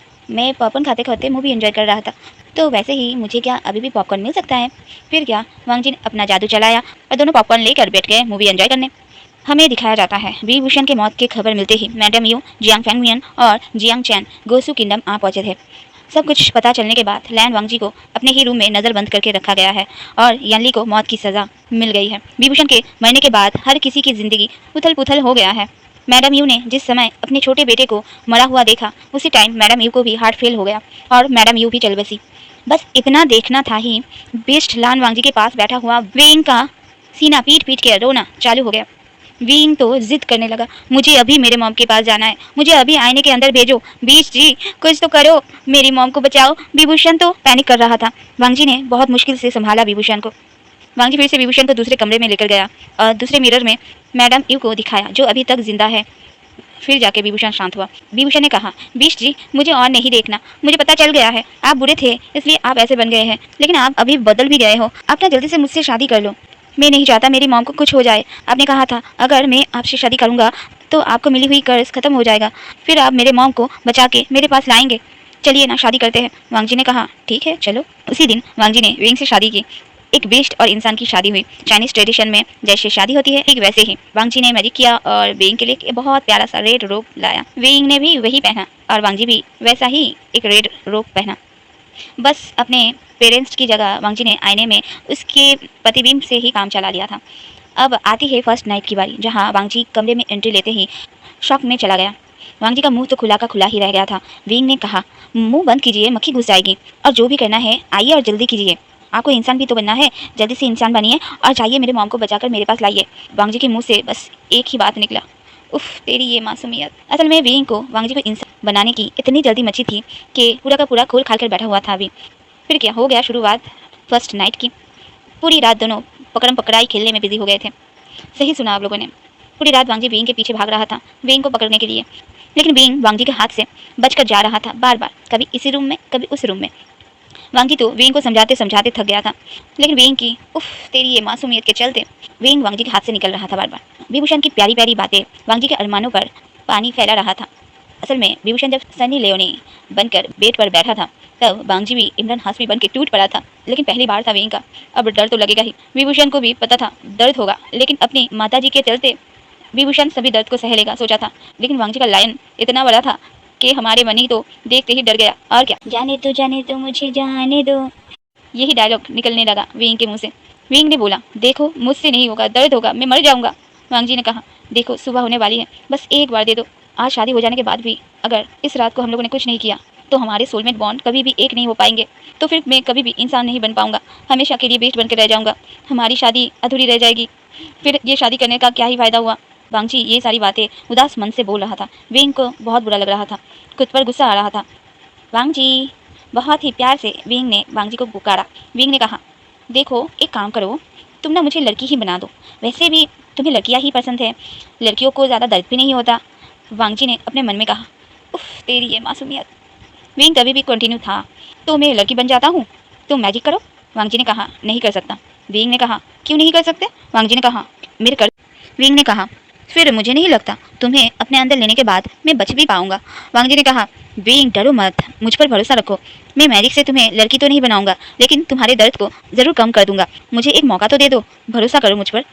विभूषण करता था भरोसा, एक ऐसा इंसान जो जानवर बन चुका था, लेकिन उन लोगों से तो अच्छा था जो इंसान तो थे लेकिन जानवर से कम नहीं थे। विंग ने भरोसा दिखाया और वांग जी ने विंग का भरोसा टूटने नहीं दिया। इंटीमेट होते हुए पूरे टाइम वांग जी ने अपनी कोर की शक्ति विंग से बांटी और विंग को ओनली मजा मिली, बिल्कुल भी सजा नहीं मिली। इंटीमेट होने के बाद दोनों सो गए थे। अब नेक्स्ट डे विभूषण की आंखें खुली, तब विभूषण की आंखों के सामने दो बहुत खूबसूरत सी आंखें थी जो विभूषण को ही ताके जा रहे थे। विभूषण के सोने का फायदा उठाकर विभूषण का फट से नींद गायब। विभूषण छट से उठा, बीस जी कहाँ हो आप? देखिए घुसपैठिया घुस गया है, बोलते हुए वांग जी को ढूंढने भाग गया। विभूषण बहुत डरा हुआ था। वांग जी के कानों में आया, विभूषण चीख रहा है, इस रूम से उस रूम भाग रहा है। वांग जी ने कहा, घुसपैठिया कहाँ? बोलकर वांग जी भी बेड से उठ गया और विंग के पीछे भाग गया।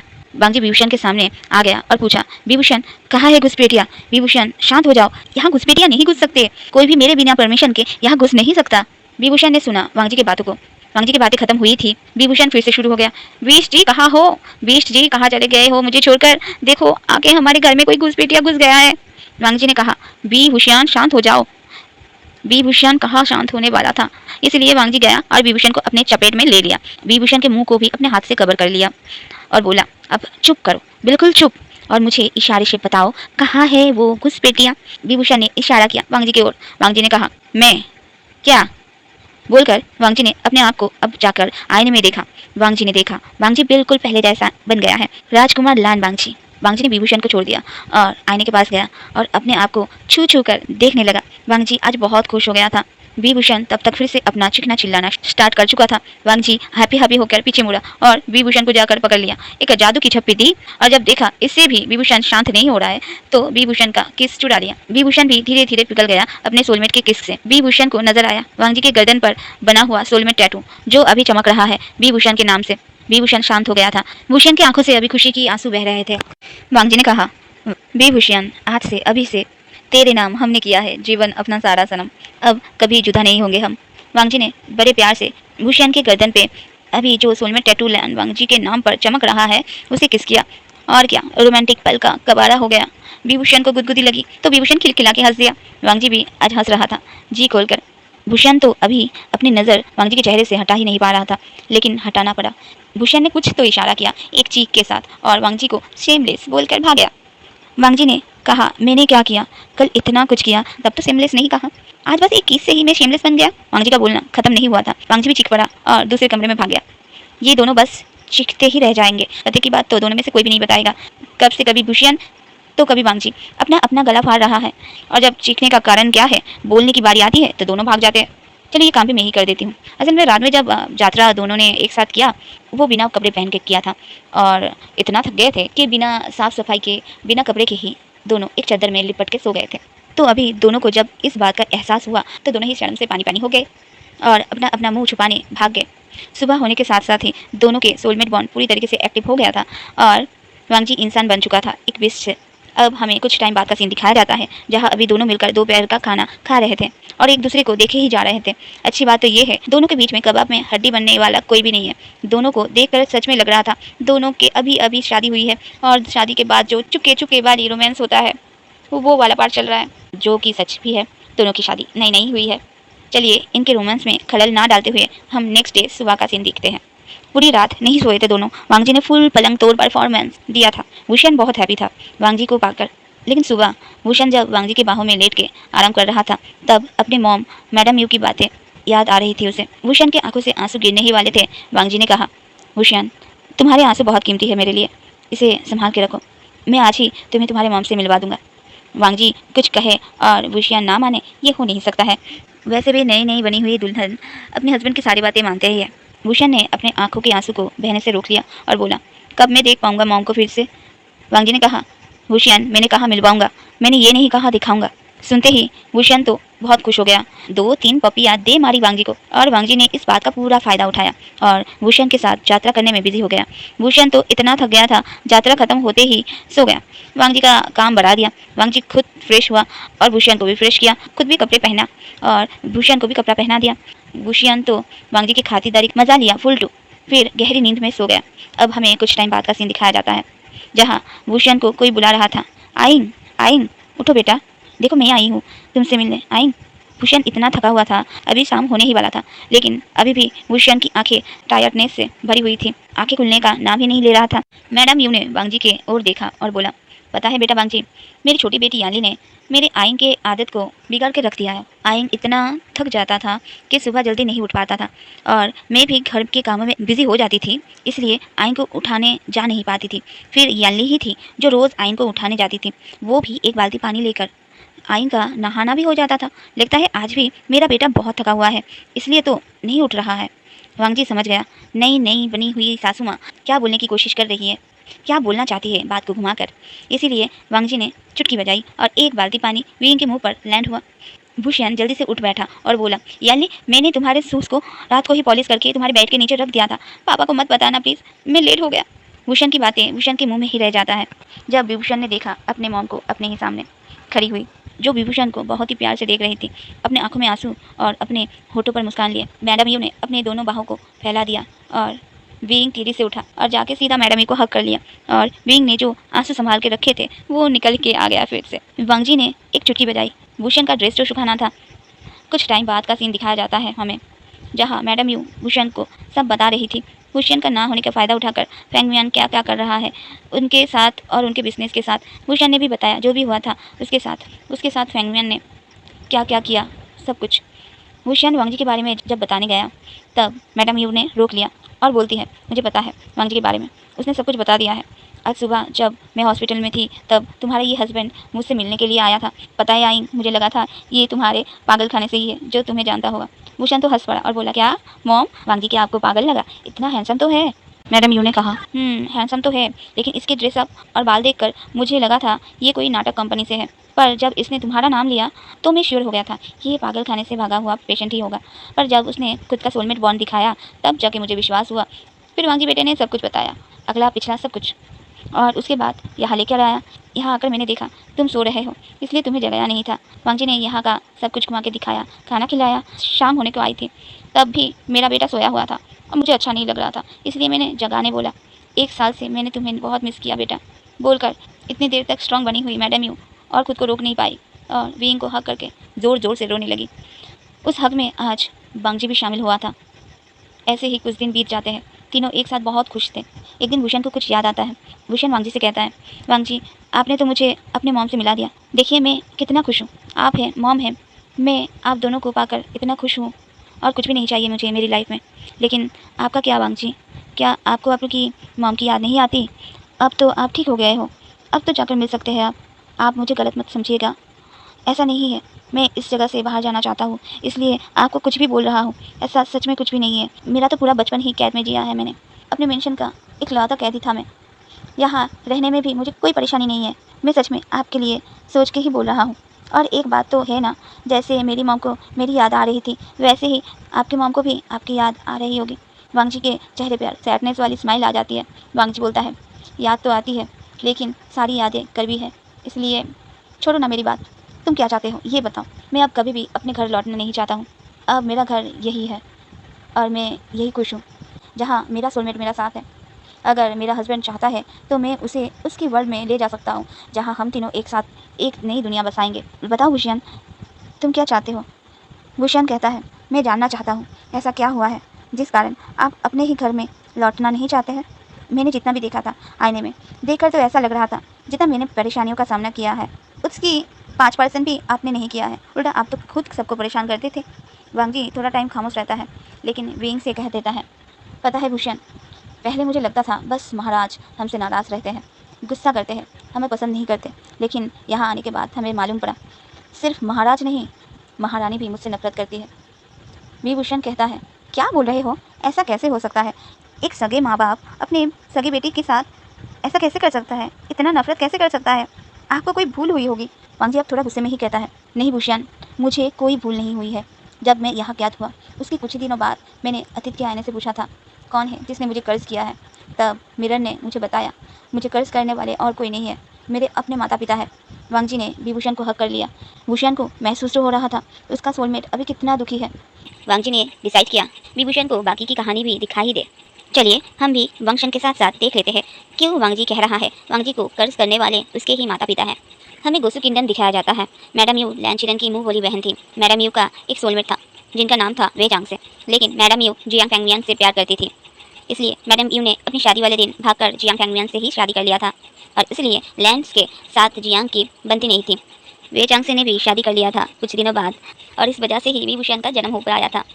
लेकिन विभूषण का नसीब खराब था। वे चांग से सोल्जर थे, वॉर के टाइम शहीद हो गए थे। वे चांग से के शहीद हो जाने की बात को सुन के वे चांग से के वाइफ भी ऊपर वाले को प्यारे हो गए थे और अभी बचा था विभूषण जिसको मैडम यू ने अपने बेटा बनाकर अपने पास ले आई थी। लेकिन इस बात पर जियांग फैंगमियान को मिर्ची लगी। मैडम यू की सोलमेट का बेटा जो ठहरा, इसलिए जियांग फैंगमियान बिल्कुल पसंद नहीं करते थे विभूषण को। जियांग फैंगमियान मैडम यू का प्यार कभी समझ ही नहीं पाए थे। मैडम यू और विभूषण का मौत का जिम्मेदार कहीं ना कहीं जियांग फैंगमियान ही है। लैन चिरन ने अपने बेटे और यानली को तो सजा दे दी थी अपने तरीके से, लेकिन जियांग फैंगमियान का कुछ उखाड़ नहीं पाए थे। जियांग चैंग बीच में आ गया था पापा का पड़ा बन के। छोड़ो इनकी बातें, असली मुद्दे पर चलते हैं। वांग जी ने क्यों कहा वांग जी को कर्ज करने वाले वांग जी के माता पिता हैं। चलिए इस राज को जान लेते हैं। कुछ दिनों बाद जिन किंगडम के किंग जिन गिशुआन लान किंगडम पर आक्रमण कर देते हैं क्योंकि जिन गिशुआन यानली से प्यार करते थे। जियांग फैंगमियान ने देखा लैन चिरन बदला लेने के चाहत में एक के बाद एक कोशिश करे जा रहे हैं जियांग फैंगमियान को धूल में मिटाने के लिए।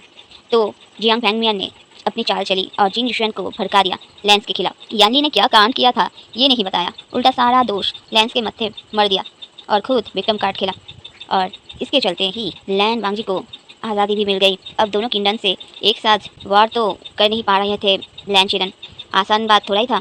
इसीलिए लैन वांग जी को आज़ादी मिल गया और लैन वांग जी चला गया युद्ध में और जियांग फैंगमियान का सर धड़ से अलग करके अपने बाबा लैन चिरन को भेंट में दिया। जिन और जियांग दोनों किंगडम को लैंस ने अपने अंडर ले लिया। अब हमें कुछ दिनों बाद का सीन दिखाया जाता है जहाँ लान वांग जी गिरा हुआ तो था ही, अभी और नीचे गिर गया था। पहले तो बस अपने किंगडम के लड़कियों को उठा ले आता था, लेकिन अभी दूसरे किंगडम के लड़कियों को भी नहीं छोड़ रहा था। लैन चिरन तो लान वांग जी की हरकतों से पगला गए थे। लान वांग जी को थोड़ा सा भी गिल्ट नहीं था अपने सोलमेट और मैडम यू की मौत को लेकर। लैंस के जितने भी एल्डर्स थे सभी नाखुश थे। लान वांग जी को किंग बनाना नहीं चाहते थे, सभी चाहते थे लैन सिचन ही अगला किंग बने। लैन वांग जी को जब ये सारी बातें पता चली तो लैन वांग जी बहुत गुस्से में आ गया था। लान वांग जी ने एक क्रूएल स्माइल देते हुए बोला था, क्या मजाक है, मेरी जगह एक दूध पीते बच्चे को देना चाहते हैं सबने अपने अपने अकल बेच खाई है क्या। लास्ट में गुस्से में बोलता है, ना रहेगा बांस ना बजेगी बांसुरी, मैं तुम लोगों के पास दूसरा ऑप्शन ही नहीं छोड़ूंगा जो तुम लोग मेरे अलावा कोई और किंग अपने लिए चूज कर पाओ। उसी रात लैन सिचन के महल में लान वांग जी ने अपना आदमी भेजा और लैन सिचन को मारने का ऑर्डर दे दिया। लैन सिचन उम्र में छोटा है तो क्या हुआ, तलवारबाजी में बहुत अच्छा था इसलिए बच भी गया और सीधा लैन चिरन और लैनी के महल में पहुंच गया। जितने भी लोगों को लैन वांग जी ने भेजा था सभी ने लैन वांग जी के खिलाफ ही बोला। लैन चिरन को पता था लैन वांग जी को हराना मुमकिन नहीं नामुमकिन है, इसलिए लैन चिरन और लैनी दोनों उसी रात पहुंच गए इलिंग के जंगल में। इस इलिंग के जंगल में एक बिच रहती है बेन किंगडम की किंग बेन रोहन की छोटी बेटी बेनचिंग, जो एक फॉरेस्ट बिच है।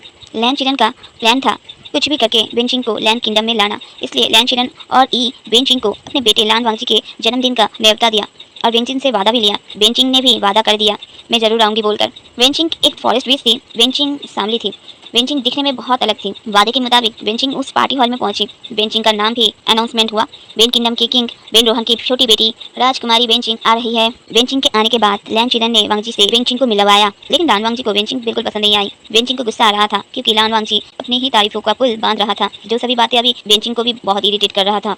लैन चिरन ने देखा लैन चिरन का प्लान सक्सेस होने वाला है लेकिन हो नहीं रहा है, इसलिए लैन चिरन ने थोड़ा सा और आग में घी डाल दिया। लैन चिरन ने बेनचिंग के सामने लान वांग जी से कहा, बेटा मुझे बेनचिंग बहुत पसंद है, मैं चाहता हूँ तुम्हारी शादी बेनचिंग से हो जाए और बेन किंगडम और लान किंगडम में एक अच्छा रिश्ता बन जाए। बस इतना सा बोलना था। वांग जी भड़क गया। लान वांग जी ने बेनचिंग का सबके सामने बहुत मजाक उड़ाया। वांग जी ने बेनचिंग के रूप रंग को लेकर बोला। वहाँ पर जितने भी लोग थे सब हंस रहे थे बेनचिंग पर। अब जाके लैन चिरन का प्लान काम कर गया। बेनचिंग गुस्से में आ गई और एक विच को गुस्सा दिलाना कितना खतरनाक हो सकता है ये इन लोगों को पता नहीं था। लैन चिरन और लैनी के जाने के बाद उस रात को बेनचिंग ने अपने जादुई गोले में लान वांग जी के बारे में जाना था, जहाँ लान वांग जी के क्रुएलिटी के बारे में पता चल रहा था बेनचिंग को। अब पार्टी हॉल में बेनचिंग ने गुस्से में कहा, बड़ा गुरूर है तुम्हें अपनी खूबसूरती को लेकर, आज तुमने मेरी बेइज्जती करके ये तो साबित कर दिया तुम्हारी नज़रों में औरत का दर्जा कहाँ है। तुम एक बिस्ट हो, तुम तो अपने सोलमेट को भी खा गए। तुम किंग बनने के लायक भी नहीं हो। मैं फॉरेस्ट बीस्ट बेंचिंग तुम्हें कर्ज करता हूँ, जो बीस्ट तुम्हारे अंदर है वो बाहर आ जाए और तुम एक सचमुच का बीस्ट बन जाओ। बीच बेंचिंग अपना मैजिक चलाकर वहाँ से गायब हो गई। सबने देखा कुछ भी नहीं हुआ है। सब बेंचिंग के ऊपर हंस रहे थे। वांगजी को कोई फर्क ही नहीं पड़ा और लैन कबल की आशाएं टूट गई। अपने बेटे को सही रास्ते पर लाना चाहते थे दोनों, लेकिन कामयाब नहीं हुए। लैन शिचन को खोने का डर और बढ़ गया। उसी रात लैन चिरन ने लैन शिचन को वेंचिंग के पास एक संदेश देकर भेज दिया। उस संदेश में सबसे पहले तो लैन वांगजी की गलतियों के लिए माफ़ी मांगी गई थी और लास्ट में लैन शिचन की ज़िंदगी की सलामती मांगी गई थी। वेंचिंग ने भी लैन शिचन को अपने आश्रय में ले लिया था। लैन चिरन ने सही सोचा था। उस रात भी लैन शिचन के महल में घुसपैठिया घुस आए थे। हमें टाइम स्किप करके सुबह का सीन दिखाया जाता है, जहाँ लान वांगजी के रूम में जितने भी लड़कियाँ रात को लान वांगजी की सेवा में तत्पर थे, सभी के चीखने चिल्लाने की आवाज़ आ रही थी। रूम के अंदर से ऐसा लग रहा था वो सभी लड़कियां बहुत डरी हुई है। अचानक से वो सभी लड़कियां रूम के दरवाजे खोलकर बाहर भागने लगे और उन सभी के पीछे से एक बेस्ट निकल के आता है जो बहुत गुस्से में था। चारों ओर तबाही मचा दिया था। उस बेस्ट ने कई लोगों को घायल भी कर दिया था। बेस्ट इतना ताकतवर था कि उस बेस्ट को रोक नहीं पा रहे थे कोई। किसी को पता नहीं चला राजकुमार लान वांगजी के रूम में ये बेस्ट कहाँ से आ गया। सबको लगा था राजकुमार लान वांगजी को इस बेस्ट ने खा लिया होगा। बहुत मुश्किलों के बाद लान चिरन ने उस बेस्ट को एक पिंजरे में कैद किया और तहखाने में डाल दिया। बीच वेंचिंग को बुलाया गया क्योंकि लान ई ने उस बीस्ट के माथे पर लान वांगजी का फॉरहेड रिबन देख लिया था, जिस कारण उनको पता चल गया था वेंचिंग का कर्ज काम कर गया। नेक्स्ट डे सूरज के उगने के साथ ही लान वांगजी के अंदर का बीस्ट जाग गया पूरी तरह से और लान वांगजी एक बीस्ट में बदल गया। लान कपल्स दुखी तो थे, लेकिन उनको पता था ऐसा करना ज़रूरी है। ऐसे करने में ही सबका भला है, यहाँ तक कि लान वांगजी का भी भला है। वेंचिंग के आने के बाद वेंचिंग को बीस्ट के पास लेकर गए लान चिरन। उससे पहले लान चिरन ने अपनी मन की बात भी खुलकर कहा वेंचिंग से कि वो क्या चाहते हैं। वेंचिंग ने कहा, क्या आपको लगता है आपका बेटा सुधर सकता है? आपका बेटा सेकंड चांस के हकदार नहीं है, जिसको अपने सोलमेट के मरने का गम नहीं है। आपको लगता है आपके बेटे को अगर अभी ठीक कर दिया गया तो आपका बेटा सही रास्ते पर चलेगा? लैन चिरन भी अंदर से जानते थे लैन वांगजी क्या चीज़ है, इसलिए वेंचिंग के सामने चुप ही रहे। वेंचिंग ने एक बात का दर्द समझी और बोला, ठीक है, मैं कुछ ऐसा करती हूँ जिससे दो में से एक काम तो ज़रूर होगा। यहाँ पर दो रास्ते हैं। एक रास्ते पर आपका बेटा हमेशा बेस्ट बनकर रह जाएगा और आपसे जुदा हो जाएगा, और दूसरे रास्ते पर चलेगा तो इंसान बनकर लौट आएगा। चलिए देखते हैं आपका बेटा कौन सा रास्ता चुनता है। वेंचिंग को देखते ही बिस्ट लान वांगजी भड़क गया और कैद से बाहर आने की कोशिश करने लगा। बिस्ट के गुर्राने की आवाज़ से सब कांपने लगे थे, यहाँ तक कि लान चिरन खुद भी डर रहा था। पहले वांगजी जब इंसान था, एक बिस्ट से कम नहीं था जो अपने भाई को मारने की कोशिश कर सकता है। वो कुछ भी कर सकता है, किसी को भी मार सकता है, और अभी तो बिस्ट के रूप में ही है, किसी को भी कच्चा खा सकता है और अभी भी वही कोशिश कर रहा है। कैद खाने की सलाखों को अपने दांतों से चबा रहा है। गलत मत समझना, हड्डी समझकर चबा नहीं रहा है। बिस्ट लान वांगजी तो अपनी आज़ादी पाने के चलते ऐसा कर रहा है। वांगजी अभी एक बीस्ट के रूप में है, जिसकी वजह से चार पैर ही है, हाथ नहीं है, इसलिए अपने दांतों से अपना हाथ वाला काम करने की कोशिश कर रहा है। लान वांगजी बीस्ट बना था बिल्कुल वाइट कलर की। वेंचिंग ने लान वांगजी का मजाक उड़ाते हुए बोला, ए सफ़ेदी का चमकार, बहुत गुर्रा रहा है, कुछ बोलना है तुझे? मुझे भी सुनना है, मुझे अभी जानना है राजकुमार से बेस्ट बनने के बाद कैसा महसूस हो रहा है। वेंचिंग ने मैजिक किया। बेस्ट लान वांगजी गुर्राते गुर्राते बोल पड़ा, तुम्हारी इतनी हिम्मत, तुमने मुझ पर काला जादू किया। वेंचिंग ने कहा, ओहो, तुम्हारी इतनी हिम्मत, तुमने एक फॉरेस्ट बेस्ट की इंसल्ट की। लान वांगजी चालाक था, उसने देखा वेंचिंग के जादू से वो अभी बोल पा रहा है, इसका मतलब वेंचिंग ही है जो उसे पहले की तरह कर सकता है। लान वांगजी खुद को थोड़ा शांत करता है और बोलता है, मुझे मौका चाहिए खुद को साबित करने की। तुम चाहो तो मैं तुमसे शादी भी कर सकता हूँ। वेंचिंग ने कहा, नक्को नक्को नक्को बाबा, मैं भला क्यों एक बीस्ट से शादी मनाऊँ? लान वांगजी ने कहा, वही तो, मुझे इंसान बना दो, मैं तुमसे शादी करने के लिए राजी हूँ। वेंचिंग ने नौटंकी करते हुए बोला, अरे अरे, प्रोपोज एक्सेप्ट करने में आपने बहुत लेट कर दिया।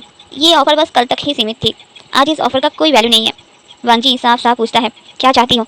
जो भी चाहती हो मैं दूंगा, उसके बदले मुझे ठीक करो। वेंचिंग ने कहा, तुम्हें ठीक करना अब मेरे हाथ में नहीं है, कोई और है जो तुम्हें ठीक कर सकता है। वांगजी ने कहा, क्या मतलब? तुमने कर्ज दिया है तो तुम ही ठीक करोगी मुझे? वेंचिंग ने कहा, नहीं कर सकता, बोला ना।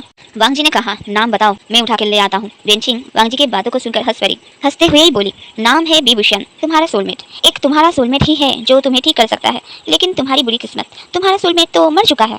वांगजी को ये बात जान के ही गुस्सा आ रहा था, लेकिन बाद में वांगजी भी हंस पड़ा और बोला, कोई बात नहीं, मेरा सोलमेट फिर से जन्म तो लेगा और मेरे पास वापस भी आएगा, तब तो मैं ठीक हो जाऊंगा। मैं महाराज को बोलकर अभी हर किंगडम में लोग भेज देता हूँ, मेरा सोलमेट का जन्म तो हो ही चुका होगा। वेंचिंग ने देखा अभी भी वांगजी गलत ट्रैक पर चल रहा है। इतना बड़ा हादसा खुद के साथ होने के बाद भी थोड़ा सा भी बदलाव नहीं आया है। उल्टा एटीट्यूड दिखा रहा है। वेनचिंग को गुस्सा आ गया। वेनचिंग ने कहा, तुम्हें लगता है तुम जो सोच रहे हो इतना आसान है? फिर एक मॉकिंग स्माइल देते हुए बोली, अब से जबरदस्ती करके कुछ भी हासिल नहीं कर पाओगे। ऐसा भी हो सकता है आपका सोलमेट हर बार जन्म भी ले, लेकिन तुम दोनों कभी मिल ना पाओ। जब तक ना तुम सुधरते हो, तुम्हारे सोलमेट को तुम याद नहीं आओगे और तुम्हारा सोलमेट तुम्हें याद भी नहीं करेगा और ना ही तुम्हें उसकी ज़िंदगी में लाना चाहेगा। अब वांग जी की फट रही थी, क्या मतलब है इसका? वांग जी हमेशा के लिए ऐसे बीस्ट बन के रह जाएगा? वांग जी को तो खुद पर ही भरोसा नहीं था। वांग जी कभी सुधर भी सकता है। वांग जी की तो बोलती बंद हो चुकी थी, टेंशन के पहाड़ के तले दब गया था वांग जी। वेनचिंग ने कहा, चलो तुम्हें एक मौका देती हूँ, अब से तुम मेरे इस जादुई गोले में रहोगे। यहाँ एक मिरर वर्ल्ड है, यहाँ पर रह के खुद को सुधारोगे। इस मिरर वर्ल्ड से तुम दूसरी दुनिया में भी जा सकते हो, तुम दूसरी दुनिया को भी देख सकते हो, तुम अपने सोलमेट को भी देख पाओगे एक दिन। उस दिन देख पाओगे जिस दिन तुम खुद को बदल पाओगे, खुद को उसके काबिल बना पाओगे। इस मिरर वर्ल्ड में कई शक्तियाँ छुपी हुई हैं, चाहो तो तुम इन शक्तियों को भी प्राप्त कर सकते हो, एक शक्तिशाली बिस्ट भी बन सकते हो। लेकिन इन शक्तियों का इस्तेमाल मिरर वर्ल्ड के बाहर तुम तब तक नहीं कर पाओगे जब तक तुम तुम्हारे सोलमेट से ना मिलो। खुद को सुधारो, अपने सोलमेट से शादी करो और एक नई ज़िंदगी में वापस आओ। इस मिरर वर्ल्ड में एक ऐसा मिरर है जो तुम्हें तुम्हारे सोलमेट से मिला देगी समय आने पर। वांग जी को कोई दूसरा रास्ता नहीं दिख रहा था, इसलिए वांग जी भी राज़ी हो गया और मिरर वर्ल्ड में रहने आ गया। कई 100 साल लग गए वांग जी को खुद को सुधारने में, एक बीस्ट से इंसान बनने में। वांग जी इंसान तो बन गया था, लेकिन बीस्ट की ताकत और जितनी भी शक्तियाँ वांग जी ने कमाया था सभी अभी भी मौजूद थे वांग जी के अंदर। वांग जी अभी बहुत ज़्यादा ही शक्तिशाली बन गया था, लेकिन क्या ही काम अब इन सारी शक्तियों का। विभूषण के क्यूटनेस के सामने वांग जी की इतनी सारी शक्तियाँ कहाँ टिक पाएगी। विभूषण ने कहा, बीस्ट जी आपने इतने साल लगा दिया मुझसे प्यार करने में। पता है मैंने जब पहली बार आपको देखा था तभी आपसे प्यार हो गया था। वांग जी को तो विश्वास ही नहीं हुआ। वांग जी ने कहा, क्या? विभूषण ने कहा, हाँ जी हाँ। वांग जी ने कहा, झूठा, फिर डर क्यों रहे थे वो भी इतने सालों से? विभूषण खुद को दिखाते हुए बोला, नहीं सच में, मुझे तो पहली नज़र में ही तुमसे प्यार हो गया था। वांग जी ने कहा, फिर पहली नज़र का प्यार कब हुआ मुझसे? विभूषण ने कहा, मेरे सपने में, जिस दिन मेरा जन्मदिन था, रात को मैंने आपको अपने सपने में देखा था, तभी आपसे प्यार हो गया था। भला अपने सोलमेट से प्यार कैसे ना करूँ, हो गया था तभी। मैंने तो मॉम को भी बताया था तुम आपके बारे में। वांग जी ने कहा, उफ तेरी ये मासूमियत। अब हमें 1 साल बाद का सीन दिखाया जाता है, जहाँ विभूषण अभी 9 महीने का प्रेगनेंसी झेल रहा है। कभी भी बेबी डिलीवरी हो सकता है। इन 1 साल में वांग जी ने एक बेटे की तरह मैडम म्यू का ध्यान रखा था और विभूषण को एक सच्चा जीवन साथी मिल गया था, जो दिन में इंसान बन के जोरू का गुलाम बन के घूमता था, लेकिन रात होते ही विभूषण का बेस्टी बेकाबू होकर बाहर आ जाता था और विभूषण को कच्चा खा जाता था। एक दिन का सीन दिखाया जाता है जहाँ विभूषण के जो मॉम है मैडम म्यू मस्त नींद ले रही थी, क्योंकि उनका यहाँ कुछ काम ही नहीं था। खाओ पियो और मौज बनाओ और जब मन चाहे तब सो जाओ। मैंने आप सभी को पहले पार्ट में कहा था, ये दोनों माँ बेटे दिन भर काम करते थे और कुछ ना कुछ चुपके चुपके बातें शातें कहते रहते थे। दोनों मिलकर गॉसिप करते थे अपने ही बाकी फैमिली मेंबर्स के बारे में। यहाँ तो वो भी नहीं कर सकते। ऐसा नहीं है गॉसिप नहीं करते, इधर लान वांग जी है ना गॉसिप का सबसे बड़ा मुद्दा। हाँ बस यही फ़र्क है, उधर जब गॉसिप करते थे तो बुराई करते थे, लेकिन इधर जब गॉसिप करते हैं तो बहुत अच्छी अच्छी बातें करते हैं। मैडम ये तो सो रही थी और विभूषण वांग जी का दिमाग के दही से घोल बना रहा था। पूरा आधा घंटा हो गया था, विभूषण रोते जा रहा था, रुकने का नाम ही नहीं ले रहा था। वांग जी को पता है विभूषण का मूड स्विंग होता है इस हालत में, बट वांग जी को अभी पता चल रहा था मूड स्विंग्स की वजह से विभूषण अभी नहीं रो रहा है। बात तो कुछ और ही है। जब से विभूषण प्रेग्नेंट हुआ है तब से वांग जी विभूषण के दिमाग को पढ़ नहीं पा रहा था। अब क्या ही करे वांग जी, विभूषण को चुप चुप करवाना था, इसलिए विभूषण के साथ मिलकर एक चुम्मेश्वरी परफॉर्मेंस दे ही डाला। वांग जी विभूषण को शांत कर पाया, फिर धीरे धीरे अंदर की बात भी बाहर निकल ही आई। विभूषण ने वांग जी से कहा, 9 महीने हो गए हैं, बेबी शावर का क्या? बेबी हो जाने के बाद करोगे? वांग जी को बुरा लग रहा था विभूषण के लिए। वांग जी ने कहा, बेबी शावर ओके चलो आज ही करते हैं। वांग जी के सर पर बॉम्ब गिर गया। मतलब वांग जी की बातों से विभूषण को गुस्सा आ गया और बोला, पता भी है बेबी शावर कैसे मनाते हैं? उसमें सभी बड़े शामिल होते हैं, बेबी और बेबी के मम्मा को ब्लेसिंग देते हैं, गिफ्ट देते हैं। वांग जी ने कहा, हाँ पता है ना, इसलिए तो कहा यहाँ तुम्हारी मम्मी है वही ब्लेसिंग दे देंगे। विभूषण कुछ बोलने जा रहा था गुस्से में, लेकिन चुप कर जाता है और आंखों में आंसू लिए वहाँ से चला जाता है। वांग जी देख पा रहा था विभूषण उदास है। वांग जी विभूषण के पीछे जाता है, विभूषण को पीछे से हक करता है और बोलता है, बताओ मुझे क्या बात है, तुम जो बोलोगे मैं वही करूँगा। विभूषण को अपने ओर मोड़ के विभूषण के माथे में एक किस करता है वांग जी। विभूषण बस वांग जी को टुकुर टुकुर देख रहा था, कुछ भी नहीं बोल रहा था। वांग जी को पता चल रहा था बहुत बड़ी बात है। वांग जी ने कहा, तुम जो मांगोगे मैं वही दूंगा, वादा रहा, दिल में जो है बता दो। विभूषण अपने सर को नीचे झुका लेता है और कहता है, छोड़िए आप नहीं दे पाएंगे, बस बेबी शावर की बात नहीं है, बोलकर पीछे मुड़कर जाने लगता है। वांग जी ने फिर से विभूषण को पीछे से हक कर लिया और बोला, जाने मन एक बार बोल के तो देखो, वादा किया है ना मैंने, जो वादा किया है मैंने मैं ज़रूर निभाऊंगा। विभूषण ने कहा, वादा सोच समझ कर किया करो, मुझे नहीं लगता तुम वादा निभा भी पाओगे। वांग जी ने कहा, बोल कर तो देखो। विभूषण ने कहा, मैं चाहता हूँ हम सभी एक साथ रहे। वांग जी ने कहा, एक साथ ही तो है। विभूषण ने कहा, हम सभी में क्या तुम अपने मॉम डैड को भी शामिल नहीं कर सकते मेरी खातिर? वांग जी के हक ढीला पड़ गया। विभूषण ने कहा, देखा, मैंने कहा था तुमसे, तुम नहीं कर पाओगे। जाने दो, कोई बेबी शावर की जरूरत नहीं है। वांग जी के बाहों से निकलकर विभूषण जाने लगा। वांग जी ने कहा, जो हुक्म मेरे आका। विभूषण पीछे मुड़ा, हैरान होते हुए वांग जी को देखा। ये क्या हो गया भाई? जो वांग जी अभी तक घर जाने के नाम से ही चिढ़ जाता था, एक बार में ही मान गया। विभूषण के अंदर से आवाज आई, दाल में कुछ काला नहीं, लगता है पूरा दाल ही काली है।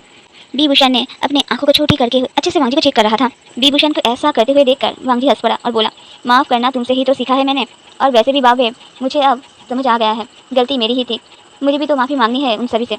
मैं तो बस तुम्हारी डिलीवरी तक रुक जाना चाहता था। मुझे नहीं पता ये कैसे हुआ, लेकिन तुम मुझे वो खुशी देने जा रहे हो जिसका मैंने कल्पना भी नहीं किया था। एक बॉय होके भी मेरे वंश को आगे बढ़ाने जा रहे हो। बाहर की दुनिया बहुत ख़राब है और मेरे तो कई दुश्मन हैं, इसलिए तुम्हें सेफ रखने के चलते मैंने तुम्हें यहाँ रखा था। लेकिन मुझे ये लग रहा है ये सही टाइम है हमारे जाने का। चलो जाओ और मेरे सासू माँ को उठाओ, हमें अभी निकलना है। विभूषण का मन तो भांगड़ा करने का हो रहा था, लेकिन बेचारा अभी प्रेग्नेंट जो था तो नहीं कर पाया। वांग जी के गाल पर एक किस करके चला गया अपने मॉम को बुलाने।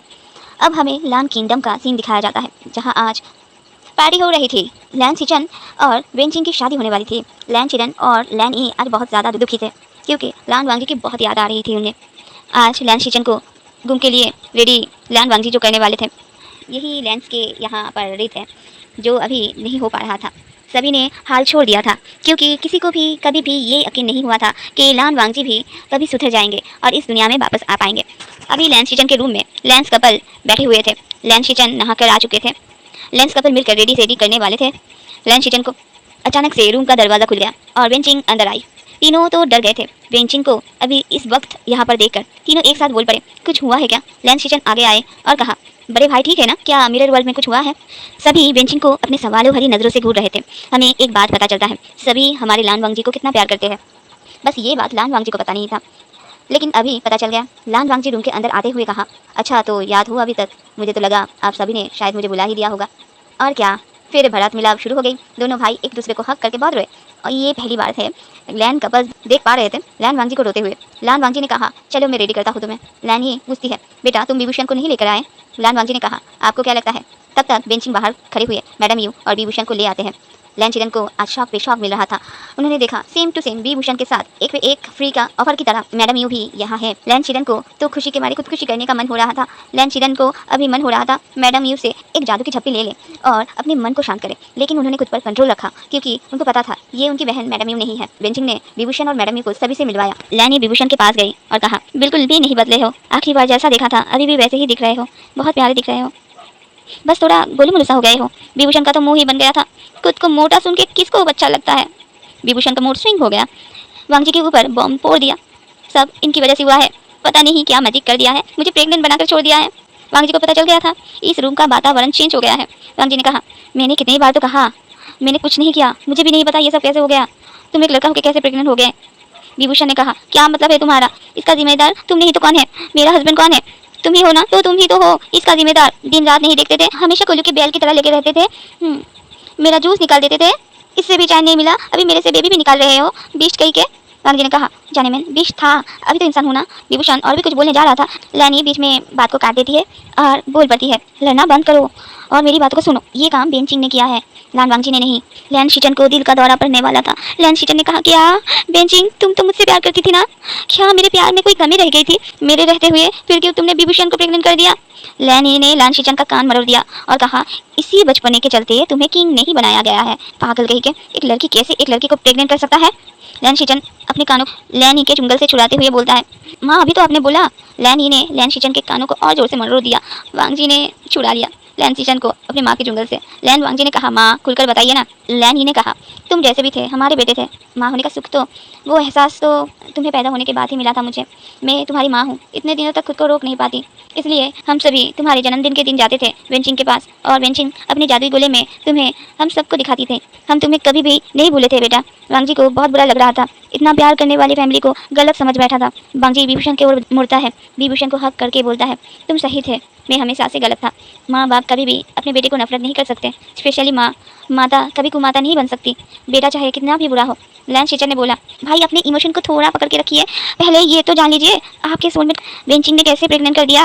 वेंचिंग ने कहा, मुझे नहीं बताना, आज मेरी शादी है और मैं अभी भी घर के कपड़ों में घूम रही हूँ। मैं तो चली रेडी होने, बोलकर भागे। लैन शीजन पीछे से बोलते रह गया, राज का खुलासा तो करके जाओ। वेंचिंग फिर से वापस आई और बोली, ऐसे नहीं बताऊंगी, तुम्हें डेमो दिखा के बताऊंगी। आज फर्स्ट नाइट होगी और कल मिठाई बांटी जाएगी लैंड किंगडम में, लैंड किंगडम के छोटे बेटे लैन शीजन की प्रेगनेंसी की खुशी में। बोलकर फिर से भागे। लैन शीजन का तो मुंह खुला का खुला रह गया। विभूषण ने कहा, वाओ, अब नेक्स्ट आपकी बारी। लैन शीजन अब रोने बैठ गया। मुझे शादी नहीं करना। लैनी ने फिर से कान मरोड़ दिया। विभूषण को बहुत मजा आ रहा था ये सब देखकर। विभूषण ने वांगजी को कहा, खुसर करके, पॉपकॉर्न मिलेगा? वांगजी ने अपनी आंखों को रोल किया और बोला, माँ अब आप ही बता दीजिए। लैनी ने कहा, क्या? जब मैंने देखा तुम विभूषण से शादी कर चुके हो तो मुझे तुम दोनों की जोड़ी कमाल की लगी। बस एक कमी थी जो तुम्हारी छोटी सी फैमिली को पूरा करता, वो था एक बेबी। हमें पता चल गया था तुम हम सभी से कितना नाराज़ हो, इसलिए मैंने सोचा एक बेबी होता तो तुम्हें पेरेंट्स की क्या मजबूरी होती है वो पता चलता, पेरेंट्स की तकलीफ़ों के बारे में पता चलता। और जब ये बात मैंने वेंचिंग को कहा तो वेंचिंग ने कहा, ये तो उसके लिए बाई हाथ का खेल है। और उसके बाद ही वेंचिंग मैडम यू से जाकर मिली और एक दवाई और सारी बातें बोलकर आई। उसके बाद वो दवाई तुम्हारी माँ मैडम यू तुम्हें खाने में खिलाती थी और इसका फल अभी तुम दोनों को मिलने वाला है। सभी खुश थे। शादी में सब वांगजी को देखकर घबरा तो गए थे, लेकिन वांगजी का बदला हुआ रूप देखकर सबको पता चल गया था वांगजी अंदर से भी बदल गया है। इसके बाद एक समारोह होने लगे लैंड किंगडम में। कुछ दिनों बाद वांगशन का एक प्यारा सा बेबी बॉय हुआ। लैंड शीजन लैंड वांगजी भी किंग बन गया और एक बहुत ही अच्छा राजा साबित हुआ। हैप्पी एंडिंग हो ही गया। लेकिन एक बात तो मैं बोलना ही भूल गई, चलो बोल ही देती हूँ। शादी के एक साल में वांगजी ने विभूषण को प्रेग्नेंट करने के अलावा भी और एक कांड किया था। लान वांगजी जियांग फैंगमियान को उसकी सही जगह पर पहुंचा दिया था। जब विभूषण सो जाता था लान वांगजी निकल जाता था मिरर वर्ल्ड से।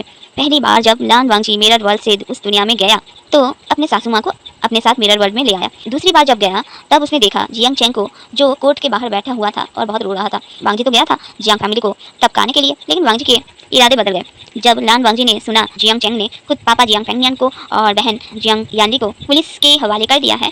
सबूत के साथ बेन जुलियो भी पकड़ा गया है। जो सबूत मिला है उससे साबित हो रहा है मैडम यू और विभूषण के गायब होने के पीछे जियांग फैंगमियान का ही हाथ है। बेन जुलियो की गवाही को सुनकर सबको ये लग रहा था अभी मैडम यू और विभूषण जिंदा है भी या नहीं।